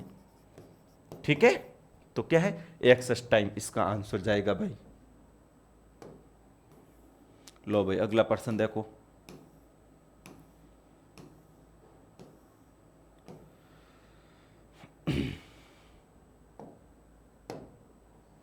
ये भी थोड़ा पर्सन बड़ा है, इसको भी थोड़ा छोटा कर देता हूं। देखो, दिए गए कथनों में सही या गलत का निर्धारण करना। अब सही या गलत दोनों देखने अपने को। SRAM is known as a synchronous DRAM and it is faster than general DRAM। देखो भाई वापस देखो, SDRAM सिंक्रोनस DRAM के रूप में जाना जाता है, सिंक्रोनस DRAM। ठीक है, यह सामान्यतः DRAM से भी अधिक तेज होती हैं, बाद में देखेंगे भाई, इसके पहले दूसरा देखते हैं। SRAM और DRAM से अधिक तेज होती है, SRAM जो होती है DRAM से अधिक तेज होती है, लेकिन इसे लगातार रिप्रेस करने की आवश्यकता होती है। SRAM को रिप्रेस करने की तो आवश्यकता होती नहीं है। तो कथन दूसरा तो अपना 100% गलत है। अब ऐसे देखो, कथन दूसरा गलत यहां पे भी है, ये सही नहीं ये सही।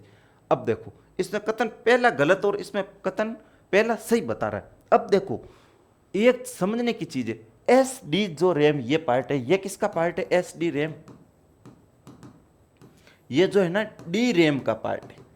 किसका पार्ट है, डी रैम का। अब डी रैम में आपने 3-4 नाम सुने होंगे, 3-4 क्या क्या नाम सुने कि डी रैम में DDR first, DDR second, DDR third, DDR fourth, DDR 5, DDR 6, ये जो DDR पार्ट है ना, ये SD रैम के पार्ट होते हैं। समझ में आया कुछ, डी रैम का पार्ट ये है और इसके पार्ट ये हैं।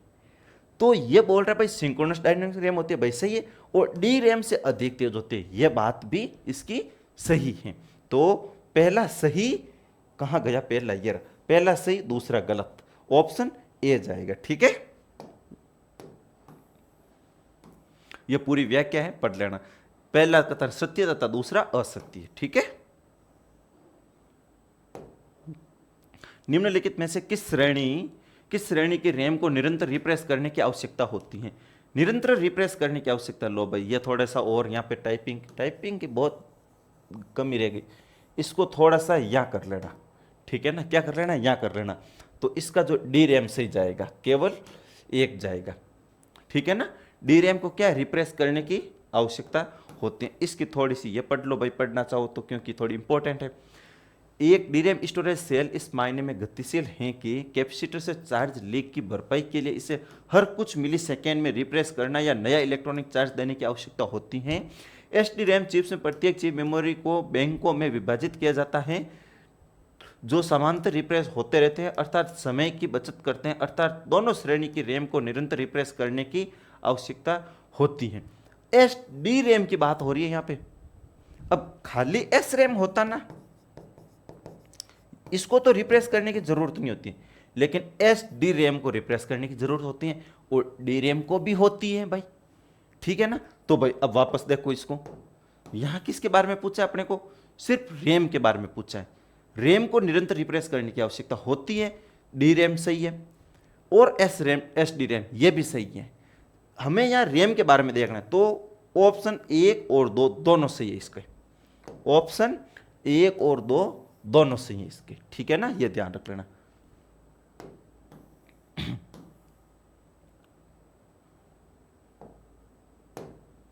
चलो, इकाई प्रोसेसर की नकल करने में और इकाई प्रोसेसर की नकल करने में सक्षम और वास्तव में प्रोसेसर से सिस्टम को नियंत्रण करने के लिए प्रश्न क्या पूछ रहा है ये देखो। पहले तो देखो जल्दी से।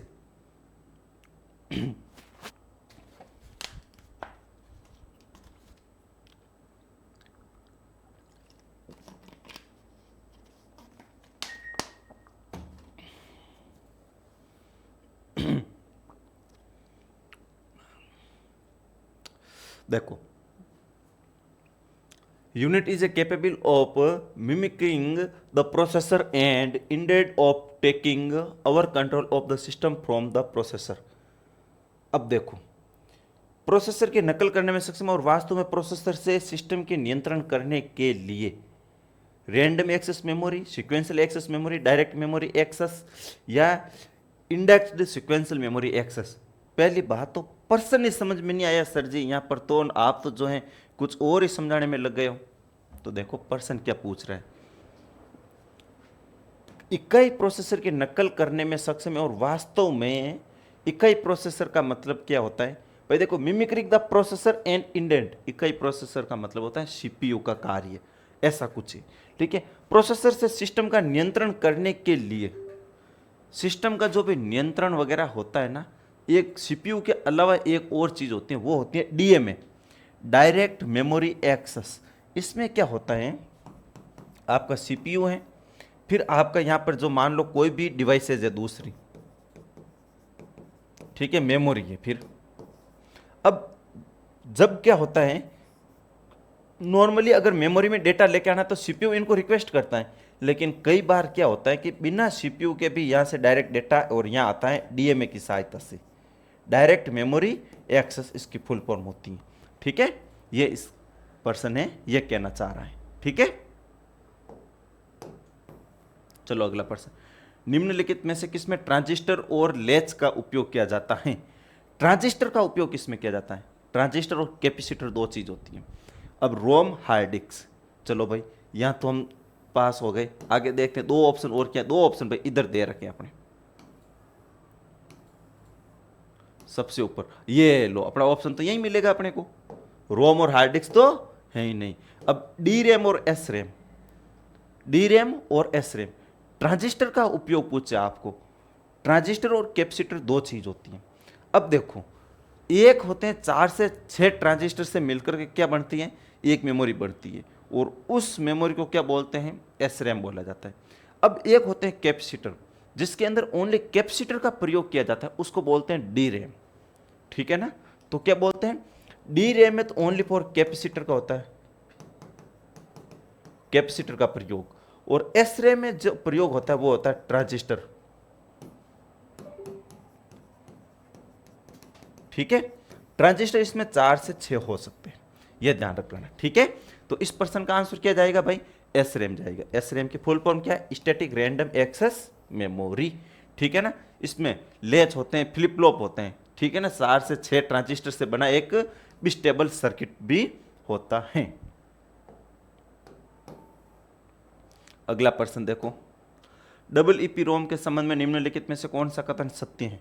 भाई अपन पर मिनट में एक क्वेश्चन कर रहे हैं कि नहीं कर रहे हैं, एक बार मेरे को देखने तो दो, अपने क्वेश्चन कितने क्या हो गए और क्या चल रहा है क्या नहीं चल रहा है, थोड़ा सा देखने दो।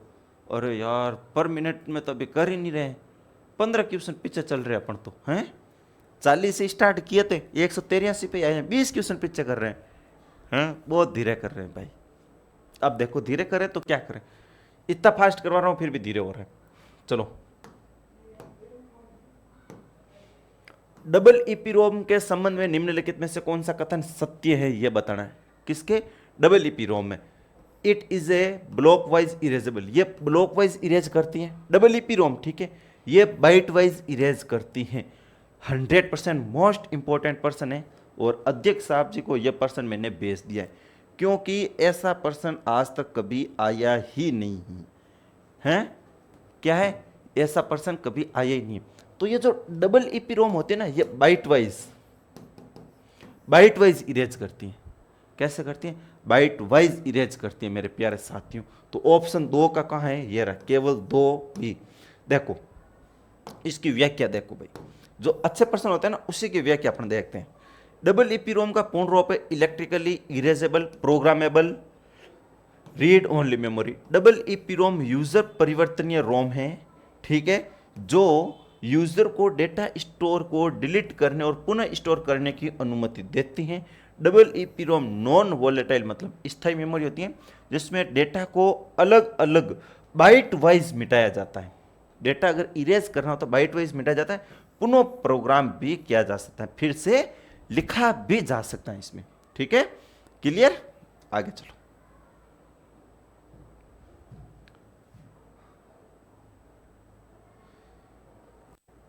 हाँ, अब बताना अपने को ईडीओ रैम के बारे में। भाई सर, ये हमने रैम 2 टाइप की देखी थी, S RAM and D RAM. फिर आप ये ईडीओ रैमन, ये डी रैमन, ये कितनी क्या सर रैम लेके आ रहे हो? ऐसे मत करो। तो एक होती हैं, एक रैम का टाइप होता है, उस टाइप के बारे में समझ लेते हैं। एक होती है EDO RAM. EDO RAM, EDO RAM क्या है? ये भी एक रैम का पार्ट होता है। Expanded data origin expanded dynamic output, ये तो नहीं होता है 100%। एक्सपेंडेड डायनेमिक, ये भी नहीं होता है। एक्सपेंडेड डेटा आउटपुट, और यहाँ ओरिजिन आ गया, ये भी गलत है। एक्सपेंडेड डेटा आउटपुट होती है इसकी फुल फॉर्म। क्या होती है? एक्सपेंडेड डेटा आउटपुट इसकी फुल फॉर्म होती है भाई, ठीक है ना। चलो, क्वेश्चन बहुत अच्छे अच्छे वाले क्वेश्चन लिए हैं मैंने।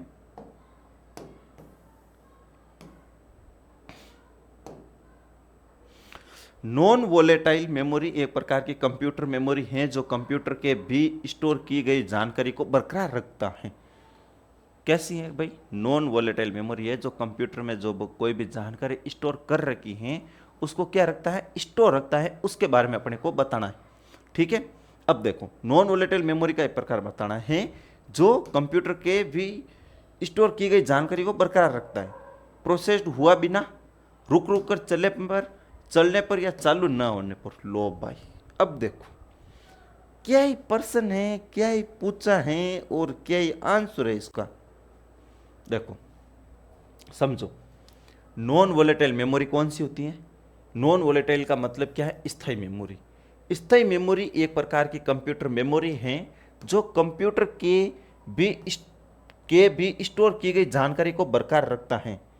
मतलब कि कंप्यूटर जब ऑफ होगा ना, फिर भी उसके अंदर जानकारी रहेगी। पर्सन ये पूछ रहा है, कंप्यूटर जब ऑफ रहेगा तब भी उसके जानकारी बरकरार रहेगी। इसका मतलब प्रोसेस हुए बिना, ये गलत। रुक रुक कर चलने पर क्या है? चलने पर नहीं। नॉट पावर्ड, जब पावर्ड नहीं रहेगी ना तब भी स्थायी मेमोरी के अंदर आपका डेटा बरकरार रहेगा। यह मतलब है इसका और इसका। नॉन वोलेटाइल मतलब कि जानकारी बरकरार रख जाती है, स्टोर की गई, मतलब चालू नहीं होने पर भी वो जानकारी बरकरार रहती है। मतलब कि कंप्यूटर शटडाउन है फिर भी आपकी जानकारी बरकरार रहेगी इसमें। देखो, नॉन वोलेटाइल मेमोरी एक प्रकार की कंप्यूटर मेमोरी होती है जो कंप्यूटर चालू न होने पर भी संग्रहित सूचनाओं को बरकरार रखती है। इसमें स्टोर किया गया डेटा स्थायी होता है। रोम उसका उदाहरण है अच्छा खासा, ठीक है ना। जल्दी से करो रे। अब देखो, उपागम एक्सेस समय के आधार पर किस प्रकार की स्मृति मेमोरी सबसे तेज होती है? एक्सेस करने के आधार पर डेटा सबसे तेज मेमोरी पूछे आपको। देखो, 3-4 मेमोरी के मैंने आपको नाम बताए थे, वापस बता देता हूं। एक होता है रजिस्टर, ये क्या होता है? रजिस्टर होती है। एक होती है कैश, ठीक है, रजिस्टर कैश। फिर आती है आपकी रैम। अब सबसे फास्ट जो होती है ना, ये होती है। उसके बाद में ये, उसके बाद ये, ठीक है ना। ये 1 नंबर पे, 2 नंबर पे, 3 नंबर पे। ऑप्शन में क्या है, रैम है, चलो कैश भी है, रजिस्टर भी है। पहला ऑप्शन अपना रजिस्टर, सेकंड, थर्ड, ठीक है। ये रजिस्टर मेमोरी की गति तेज होती है क्योंकि ये कंट्रोल यूनिट के पास होती है। कंट्रोल यूनिट कौन सी, सीयू। सीयू किसका पार्ट है, सीपीयू का। अब आपको पूछे सीपीयू के अंदर कौन सी मेमोरी होती है, तो सीपीयू के अंदर रजिस्टर मेमोरी होती है। सीपीयू के नजदीक पूछे, सीपीयू के नजदीक पूछे तो कैश, ठीक है ना, ये ध्यान रख लेना, ठीक है। चलो भाई अगला प्रश्न।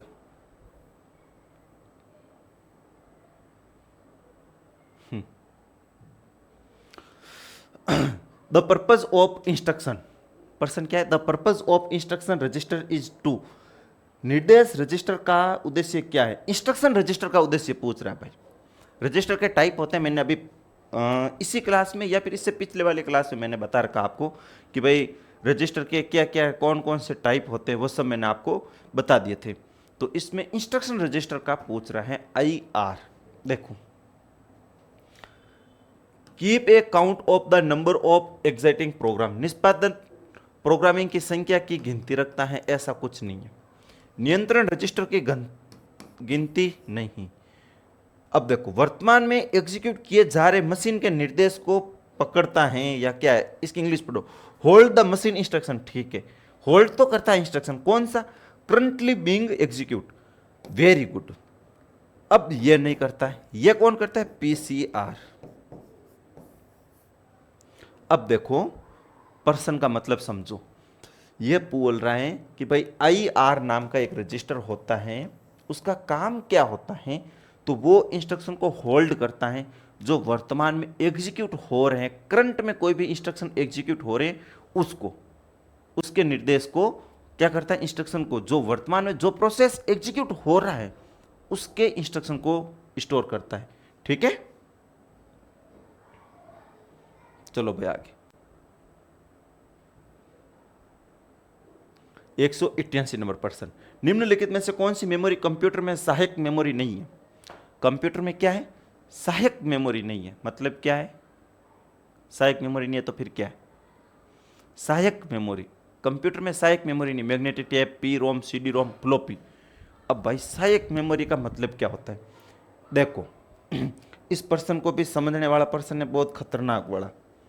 सहायक मेमोरी का मतलब होता है कि भाई वो कंप्यूटर में नहीं रहेगी ना तो भी चलेगी। मतलब क्या है सर ये, अब यहाँ पे तो सर आप क्या ही बोल रहे हो, कुछ समझ में ही नहीं आ रहा है। सहायक मेमोरी के रूप में कौन सी नहीं रहेगी।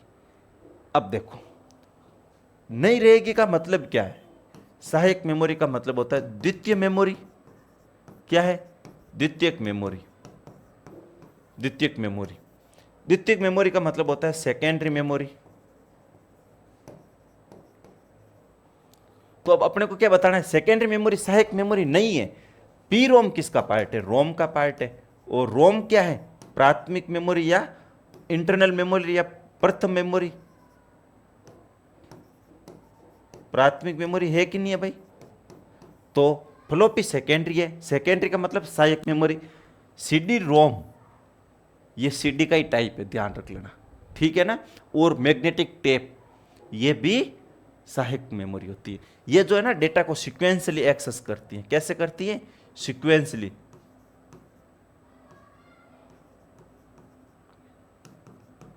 डेटा को सीक्वेंसली एक्सेस करती है ये ध्यान रख लेना भाई, ठीक है। बस कितना बढ़िया प्रश्न था सर जी, चारों मेर तरफ तरफ से घुमा दिया, पता ही नहीं पूछ क्या रही है, सहायक क्या आगे। इंग्लिश होती तो आप बता देते, ठीक है ना। अब देखो, निम्नलिखित में से कौन सी मेमोरी को एक बार यूजर द्वारा प्रोग्राम किया जा सकता है और फिर उसे मिटाया या पुनः प्रोग्राम नहीं किया जा सकता। एक बार प्रोग्राम यूजर के द्वारा किया जा सकता है, सिर्फ और सिर्फ एक ही बार, फिर दोबारा नहीं किया जा सकता है। ऐसी कौन सी मेमोरी है भाई, ऐसी कौन सी है, तो देखो EEPROM, ROM flash memory, EPROM। अब यहाँ पर थोड़ा सा क्या है, ऑप्शन गलत आ गया। एक ऑप्शन रहता ना इसमें PROM, तो 100% ये ऑप्शन सही जाता अपना। लेकिन देखो EPROM इरेजेबल अल्ट्रावायलेट की किरणों से कई बार कर सकते हैं, इसमें इलेक्ट्रिकली कई बार कर सकते हैं, लेकिन फ्लैश मेमोरी ऑप्शन नहीं है, तो सही जाएगा अपना रोम आंसर यहाँ पर। ठीक है ना, रीड ओनली मेमोरी। ठीक है ना, ये ध्यान रख लेना।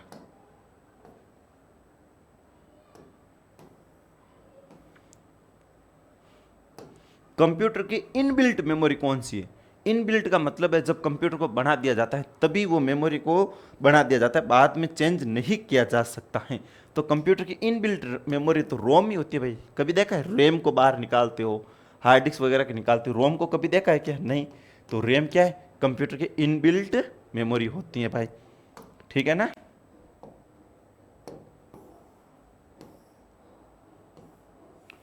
कहाँ पढ़ लिया? अच्छा, ऊपर चलना है ना भाई। मैं अभी नीचे चला जाता, अभी ये 5-7% छूट जाते और मेरे मौज बन जाती, जल्दी से क्लास खत्म कर देता मैं तो। ये देखो next person.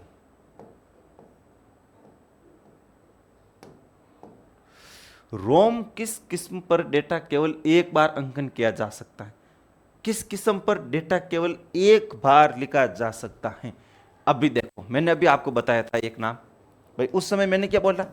P ROM option होता तो हम वो कर देते, यहाँ पी रोम ऑप्शन में रहा तो पी रोम। इसमें कई बार होता है और ये तो टाइप ही नहीं है ऐसा। इसमें अल्ट्रावायलेट, इसमें इलेक्ट्रिकली। ठीक है, पी रोम की फुल फॉर्म में प्रोग्रामेबल। क्या है देखो, प्रोग्रामेबल, ये हमेशा ध्यान रख लेना। Programmable, programmable read only memory. अब ये इसकी फुल फॉर्म होती है, ये एक याद कर लोगे तो इसके साथ 3 हो जाएगी। इसमें लगाना आपको इरेजेबल और इसमें लगाना इलेक्ट्रिकली इरेजेबल, इसीलिए मैं बता रहा हूं आपको। ये जो है पी रोम एक विशेष प्रकार की रोम होती है जिसको एक विशेष प्रक्रिया द्वारा उपयोगकर्ता के अनुकूल डेटा को प्रोग्राम किया जा सकता है। इसमें एक बार प्रोग्राम कर सकता है। ठीक है ना, एक बार यूजर अपनी मर्जी से कुछ भी लिख सकता है, बाद में कुछ भी चेंज नहीं कर सकता है। ठीक है, चलो भाई, ये लो 192 नंबर प्रश्न है। निम्न में से किसे यूवी रोशनी में रखकर मिटाया जा सकता है? यूवी का मतलब होता है अल्ट्रा वायलेट।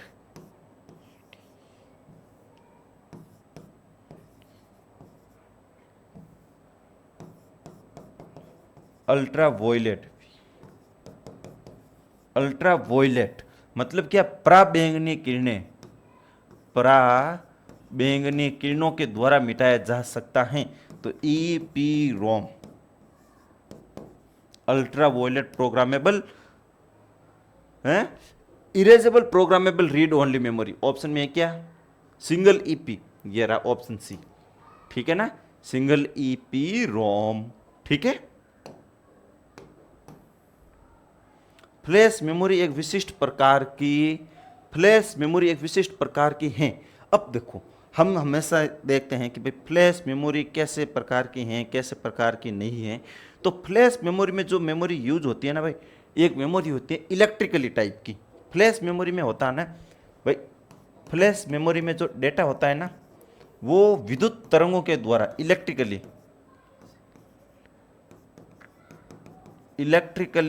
डेटा को इरेज किया जा सकता है। इलेक्ट्रिकली रोम में कौन सा होता है? तो डबल ईपी रोम होती है कि नहीं है, डबल ईपी रोम टाइप की। तो कहां है डबल ईपी रोम? ये रहा डबल ईपी रोम। ठीक है, गति भेद को समायोजित करने के लिए प्रयुक्त बफर को क्या कहा जाता है? बफर के रूप में कौन सी मेमोरी यूज की जाती है? बफर के रूप में समझो, बफर क्या होता है? बफर, जब आप कोई भी वीडियो वगैरह कोई भी चलाते हो मेरे प्यारे साथियों, तब क्या होता है आपके कि भाई वीडियो वगैरह चलाते हो, डाउनलोडिंग में थोड़ा सा टाइम लगता है, तो वो एक चक्रिया घूमने लग जाता है स्क्रीन के ऊपर गोल गोल, उसको बोलते हैं बफर। और बफर के रूप में एक ही मेमोरी का प्रयोग किया जाता है, कैश मेमोरी। ठीक है, किसका? बफर के रूप में प्रयोग होता है कैश मेमोरी का। ठीक है, बाकी ये सारा पढ़ लेना। देखो यहाँ इतना बढ़िया ये व्याख्या दे रखी है, कैश मेमोरी जो लोकेलिटी ऑफ रेफरेंस के आधार पर कार्य करती हैं। ठीक है ना, लोकेलिटी ऑफ रेफरेंस। ये लो आ गया यहाँ पर क्वेश्चन ही। कैश मेमोरी किस सिद्धांत पर कार्य करता है? Locality of data, locality of reference पर, लोकेलिटी ऑफ रेफरेंस पर कार्य करता है। ठीक है ना, ऑप्शन बी सही जाएगा।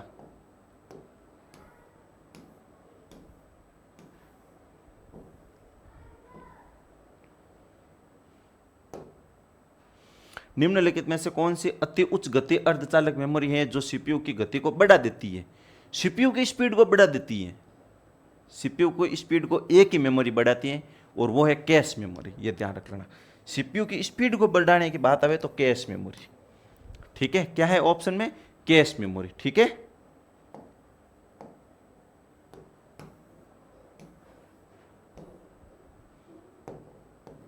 अब देखो, जब एक प्रक्रिया को मुख्य मेमोरी से सेकेंडरी स्टोरेज में ले जाया जाता है तो उसे क्या कहा जाता है? इस पर्सन को समझने लायक पर्सन है। देखो, जो पर्सन समझने लायक है मैं वही समझाऊंगा, हर एक पर्सन समझाने की अपना ठेका नहीं ले रखा है। ठेका का सब ले रखा है, कहने का मतलब है कि यार बार बार सेम पर्सन को समझाने का मतलब क्या है? ऐसा पर्सन पहले कभी नहीं आया था आज तक। ठीक है, अब समझो, ये होती है आपकी मेमोरी। मेमोरी का मतलब रैम। ठीक है, ये होती है आपकी सेकेंडरी स्टोरेज, मतलब हार्ड डिस्क मान लो। अब ये पूछ रहे हैं सेकेंडरी स्टोरेज से डेटा यहाँ आता है और यहाँ से डेटा यहाँ आता है, इस प्रोसेस को क्या बोलते हैं? इस प्रोसेस को बोलते हैं भाई स्वैपिंग। अब लेकिन एक चीज होना, यहाँ से डेटा यहाँ भेजना यह कहलाता है स्वैप इन। Swap in.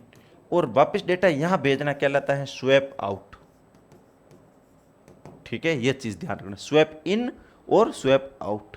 बहुत बढ़िया क्वेश्चन है ये। ठीक है, तो इसमें क्या है? स्वैपिंग। ये रहा। अगला प्रश्न देखो, निम्नलिखित विकल्पों में असंगत विकल्प का चयन करें। असंगत, अपनी संगत नहीं है उसके साथ, अपनी बढ़ती नहीं है। किसके साथ नहीं बढ़ती है भाई? Double EP ROM, D RAM, S RAM, magnetic tape. ओ हो।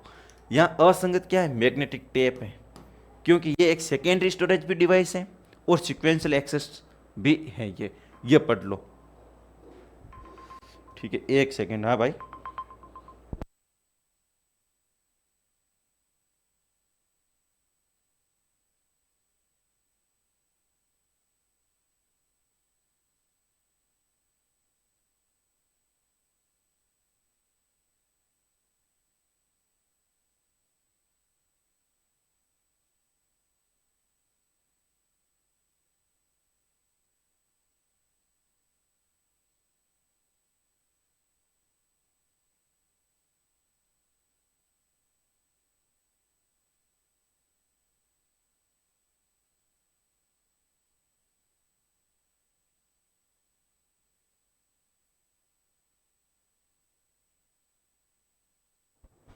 ठीक है, तो अपना पर्सन क्या है इसमें? देखो, मैग्नेटिक टेप को छोड़कर अन्य सभी प्राइमरी मेमोरी होती हैं के उदाहरण, जबकि मैग्नेटिक टेप सेकेंडरी मेमोरी के अंतर्गत आता है। मैग्नेटिक टेप जो है डेटा स्टोर करने की सबसे पुरानी तकनीक है, जिसकी कैपेसिटी ज़्यादा होती है तथा कीमत भी काफ़ी कम होती है। मैग्नेटिक टेप प्लास्टिक की होती है, एक पतली लंबी संकीर्ण पट्टी होती है। मैग्नेटिक टेप मेटेरियल मैग्नेटिक या आएगा, देखो मैग्नेटिकबल मटेरियल से लेपित होती हैं। मैग्नेटिक टेप में रिबन का केवल एक साइड ही डेटा स्टोर करने पर किया जाता है। अब मैग्नेटिक टेप कैसे होती है आपको पता है? ऐसी एक आती थी कैसेट पहले, और ऐसे यहाँ से एक रील घूमते हुए यहाँ आके यहाँ घूमती हुई रील वाली आती थी। दो बॉक्स आते थे, अपन कैसेट को ऐसे ऐसे करके डालते थे, वो मैग्नेटिक टेप है। ये सिक्वेंशियल डेटा को एक्सेस करती थी। ठीक है, ये भी ध्यान रखना आपको। ठीक है, अगला प्रश्न,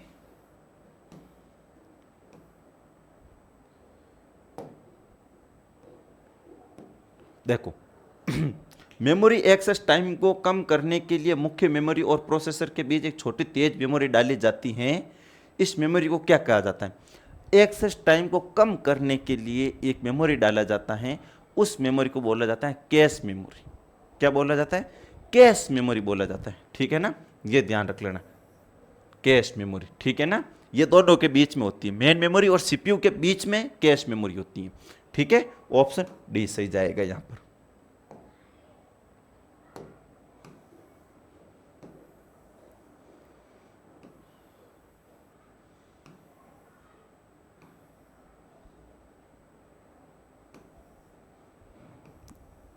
ये लो अगला प्रश्न आपकी स्क्रीन के ऊपर। Cache memory is a locality position between cache memory तार्किक रूप से अवस्थित होती है। कैश मेमोरी कहाँ होती है भाई? अभी अभी अपन ने बात की CPU register and main memory के बीच में, ठीक है। Main memory and secondary memory गलत। Read head and serial access memory ये भी गलत है। ट्रैक हेड ये भी गलत। अभी हमने बात की सीपीयू और मेन मेमोरी के बीच में क्या होती है? कैश मेमोरी होती है भाई, ठीक है ना।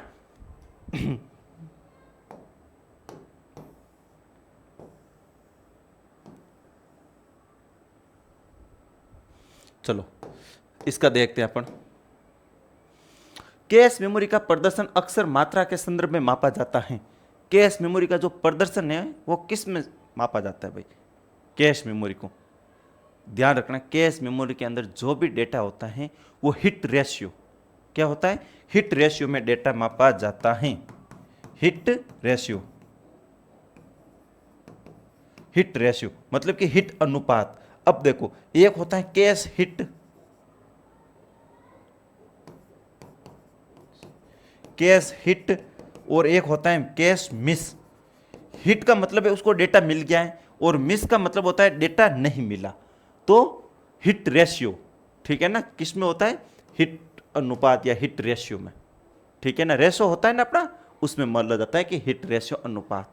ये ध्यान, कैश मेमोरी में जो भी आपका डेटा रहेगा वो हिट रेशियो में मापा जाएगा, ठीक है। अगला प्रश्न,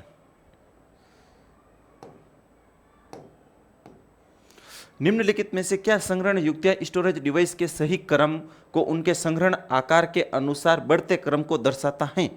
भाई अपने को डिवाइस पे बतानी है कि भाई सबसे ज्यादा डिवाइस कौन सा डेटा स्टोर करती है और सबसे कौन कम करती है, वो चीजें, ठीक है। तो देखो hard disk, drive, RAM, cache, register. दूसरा है cache, register, hard disk, drive and RAM. तीसरा है register, cache, RAM, hard disk and drive. फिर है register, cache, hard disk, drive and RAM. लो भाई पढ़ लिया, ठोक दूं उत्तर ना, थोड़ा सा देखो क्या पूछा है कि आकार स्टोरेज के अनुसार सबसे बढ़ते क्रम में दर्शाता है, मतलब सही क्रम में, बढ़ते क्रम में, छोटे से ज्यादा। हार्ड डिस्क आ गया गलत, ठीक है ना, आकार में।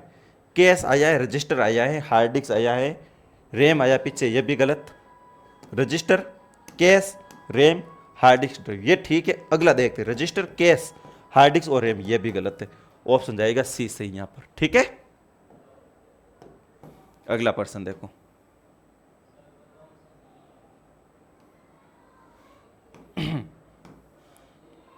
निम्नलिखित में से कौन सा रजिस्टर मेमोरी में से पढ़े गए डेटा, मेमोरी से पढ़े गए डेटा को मेमोरी में लिखे गए डेटा या निर्देश को कंटेंट रखता है?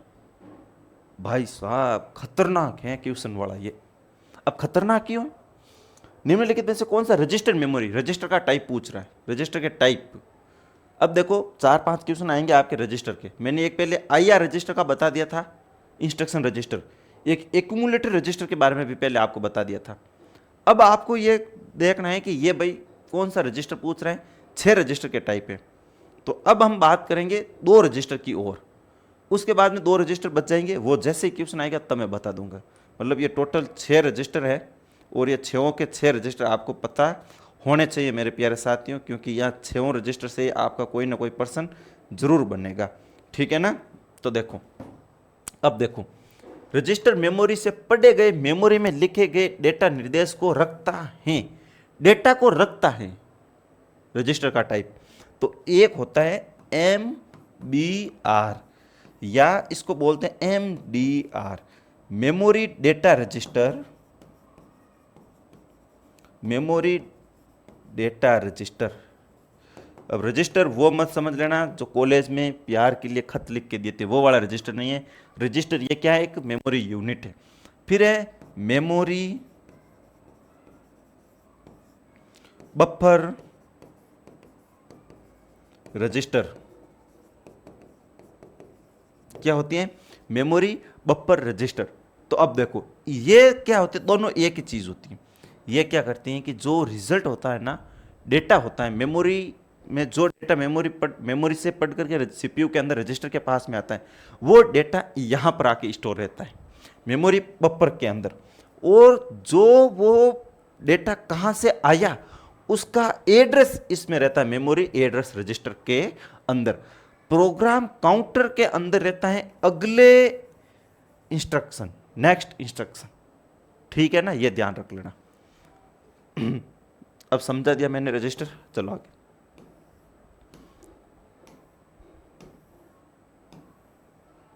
हाँ, कैश में वर्ड को हटाते ही मुख्य मेमोरी को अपडेट करने की विधि को क्या कहते हैं?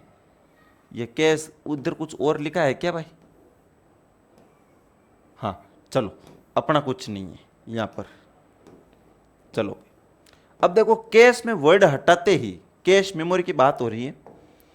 कैश मेमोरी में कोई भी आपने वर्ड हटाया, मुख्य मेमोरी को अपडेट करती है।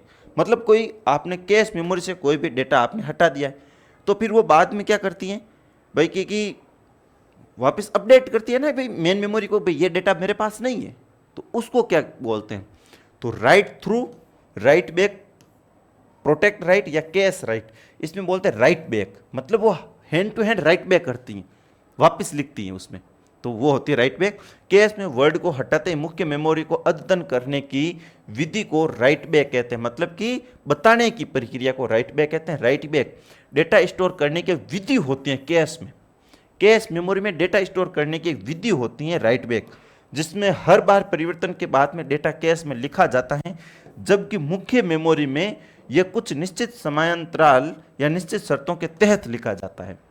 राइट बैक, कैश के अंदर डेटा लिखने की प्रक्रिया राइट बैक कहलाती है। एग्जाम में पूछा जाए, कैश के अंदर, कैश मेमोरी में डेटा लिखने की प्रक्रिया राइट बैक कहलाती है। ठीक है, अगला प्रश्न देखो। कैश मेमोरी के लिए मुख्य रूप से निम्न में से किसका उपयोग किया जाता है? कैश मेमोरी के अंदर मैंने आपको बताया था, कैश मेमोरी में एस रैम का प्रयोग किया जाता है, स्टैटिक रैम का। डी रैम का प्रयोग जो मुख्य मेमोरी में किया जाता है। ठीक है, चलो भाई अगला प्रश्न।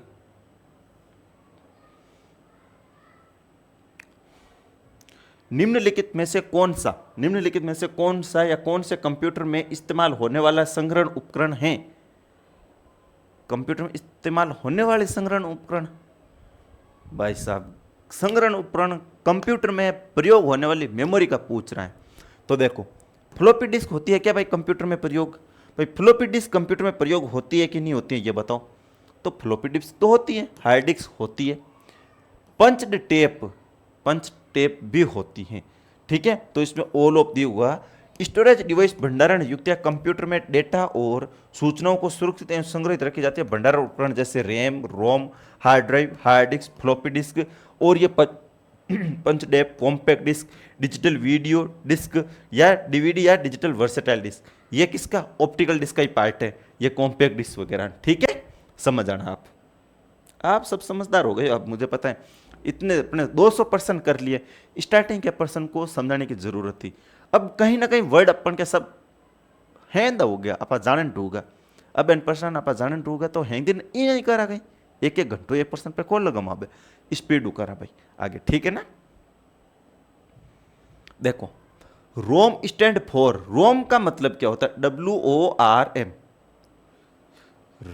राइट वंस रीड मैनी, इसका मतलब होता है WORM, worm, write once read many, write read memory नहीं, वाइप नहीं, तो इसका क्या होगा? Write once read memory.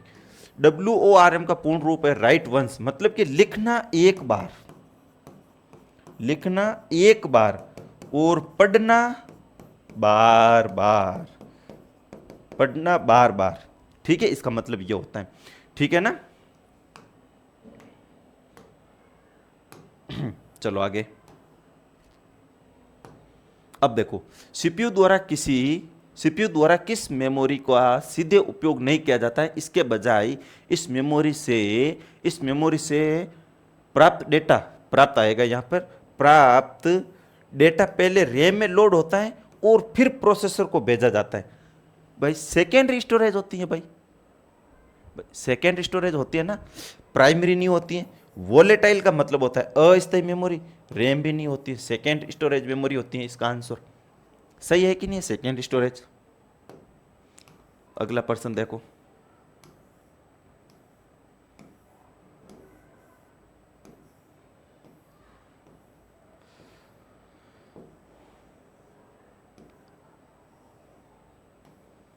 Computer के संदर्भ में किसी स्टोरेज कंप्यूटर के संदर्भ में किसी स्टोरेज डिवाइस से डेटा प्राप्त करने या किसी परिधीय पेरिफेरल यूनिट, ये इकाई है भाई, यहाँ पर यू की जगह इकाई आएगा।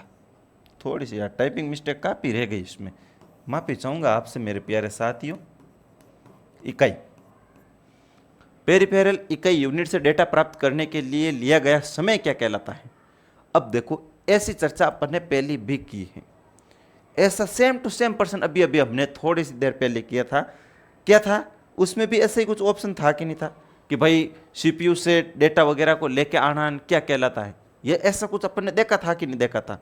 हैं, मेन मेमोरी में डेटा आता है, मेन मेमोरी से फिर सीपीयू में आता है, ऐसा कुछ देखा था, रिक्वेस्ट एंड रेस्पॉन्स होता है। तो वही चीज़ है कि भाई पेरिफेरल यूनिट से डेटा प्राप्त करने के लिए लिया गया समय क्या कहलाता है? भाई डेटा जब स्टोर डिवाइस से डेटा प्राप्त होता है, कंप्यूटर के पास सीपीयू के पास में आता है, उस पूरे टाइम को क्या बोलते हैं? तो एक्सेस टाइम बोलते हैं उसको। अपन ने अभी अभी चर्चा की थी। पर्सन बस ये घूमी हुई है, बाकी और कुछ नहीं है। घूमी हुई क्या है? भाषा। अब देखो, जब आप कंप्यूटर में कोई डेटा सेव करते हैं तो आपका डेटा कंप्यूटर बंद होने पर भी बरकरार रहता है।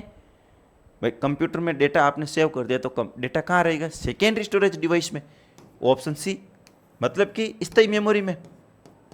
और स्थायी मेमोरी कौन सी होती है? सेकेंडरी स्टोरेज होती है। भाई बार बार एक ही चीज क्या है समझू मैं। अगला प्रश्न देखो,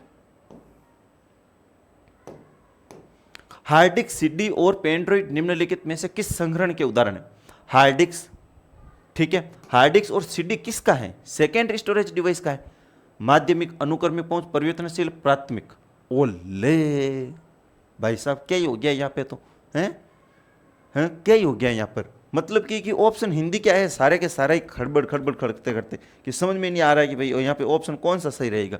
तो देखो भाई, माध्यमिक का मतलब क्या होता है ये दे रखा, देखो सेकेंडरी स्टोरेज डिवाइस, तो माध्यमिक सेकेंडरी स्टोरेज डिवाइस होगा ना सही? ये ध्यान रखना, हिंदी ज्यादा ही डाल दी कुछ यहाँ पे मैंने, ठीक है। अगला प्रश्न देखो, निम्नलिखित में से कौन सी क्रमिक एक्सेस मेमोरी, मतलब कि सीक्वेंशियल एक्सेस, और सीक्वेंशियल एक्सेस में मैंने एक ही मेमोरी का नाम बताई थी, एक ही मेमोरी का नाम बताया था मैंने, ये वाली ऐसी, ये इधर से इधर स्क्रॉल होके आता है, यहां से यहां, magnetic tape, magnetic tape memory नाम बताया था कि नहीं बताया था? है ऑप्शन में magnetic tape, disk disk disk, ये रहा मैग्नेटिक टेप, ठीक है।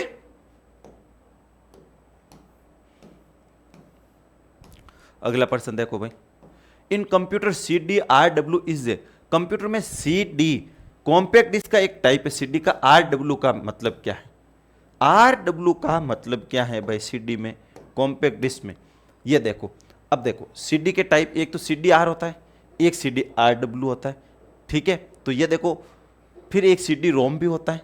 तो ये देखो CD RW का मतलब क्या होता है इसके अंदर? तो देखो CDR का मतलब compact disc readable, compact disc rewritable, compact disc writable, compact disc disc. अब देखो, आर का मतलब होता है री, और डब्ल्यू का होता है राइटेबल, और सी डी का होता है कॉम्पैक्ट डिस्क। ये रहा ऑप्शन बी, ठीक है ना, ऑप्शन बी से जाएगा यहां पर, ठीक है। अगला प्रश्न देखो, अगला प्रश्न, चलो यार अब कल देखते मेरे प्यारे साथियों अगले सेक्शन में। आज काफ़ी ज़्यादा कुछ करवा दिया अपन ने, अब थोड़ा सा ठीक है, चलो आगे की क्लास हम कल देखेंगे मेरे प्यारे साथियों। आपको फिर से बता देता हूँ, ई बुक का सॉल्यूशन चल रहा है, मात्र 30 रुपये में बुक है, आपको प्रोवाइड करवा दी जाएगी। अगर लेना चाहो तो ले लेना। बाकी अब हम मिलते हैं हमारी अगली क्लास में, तब तक के लिए जय हिंद मेरे प्यारे साथियों।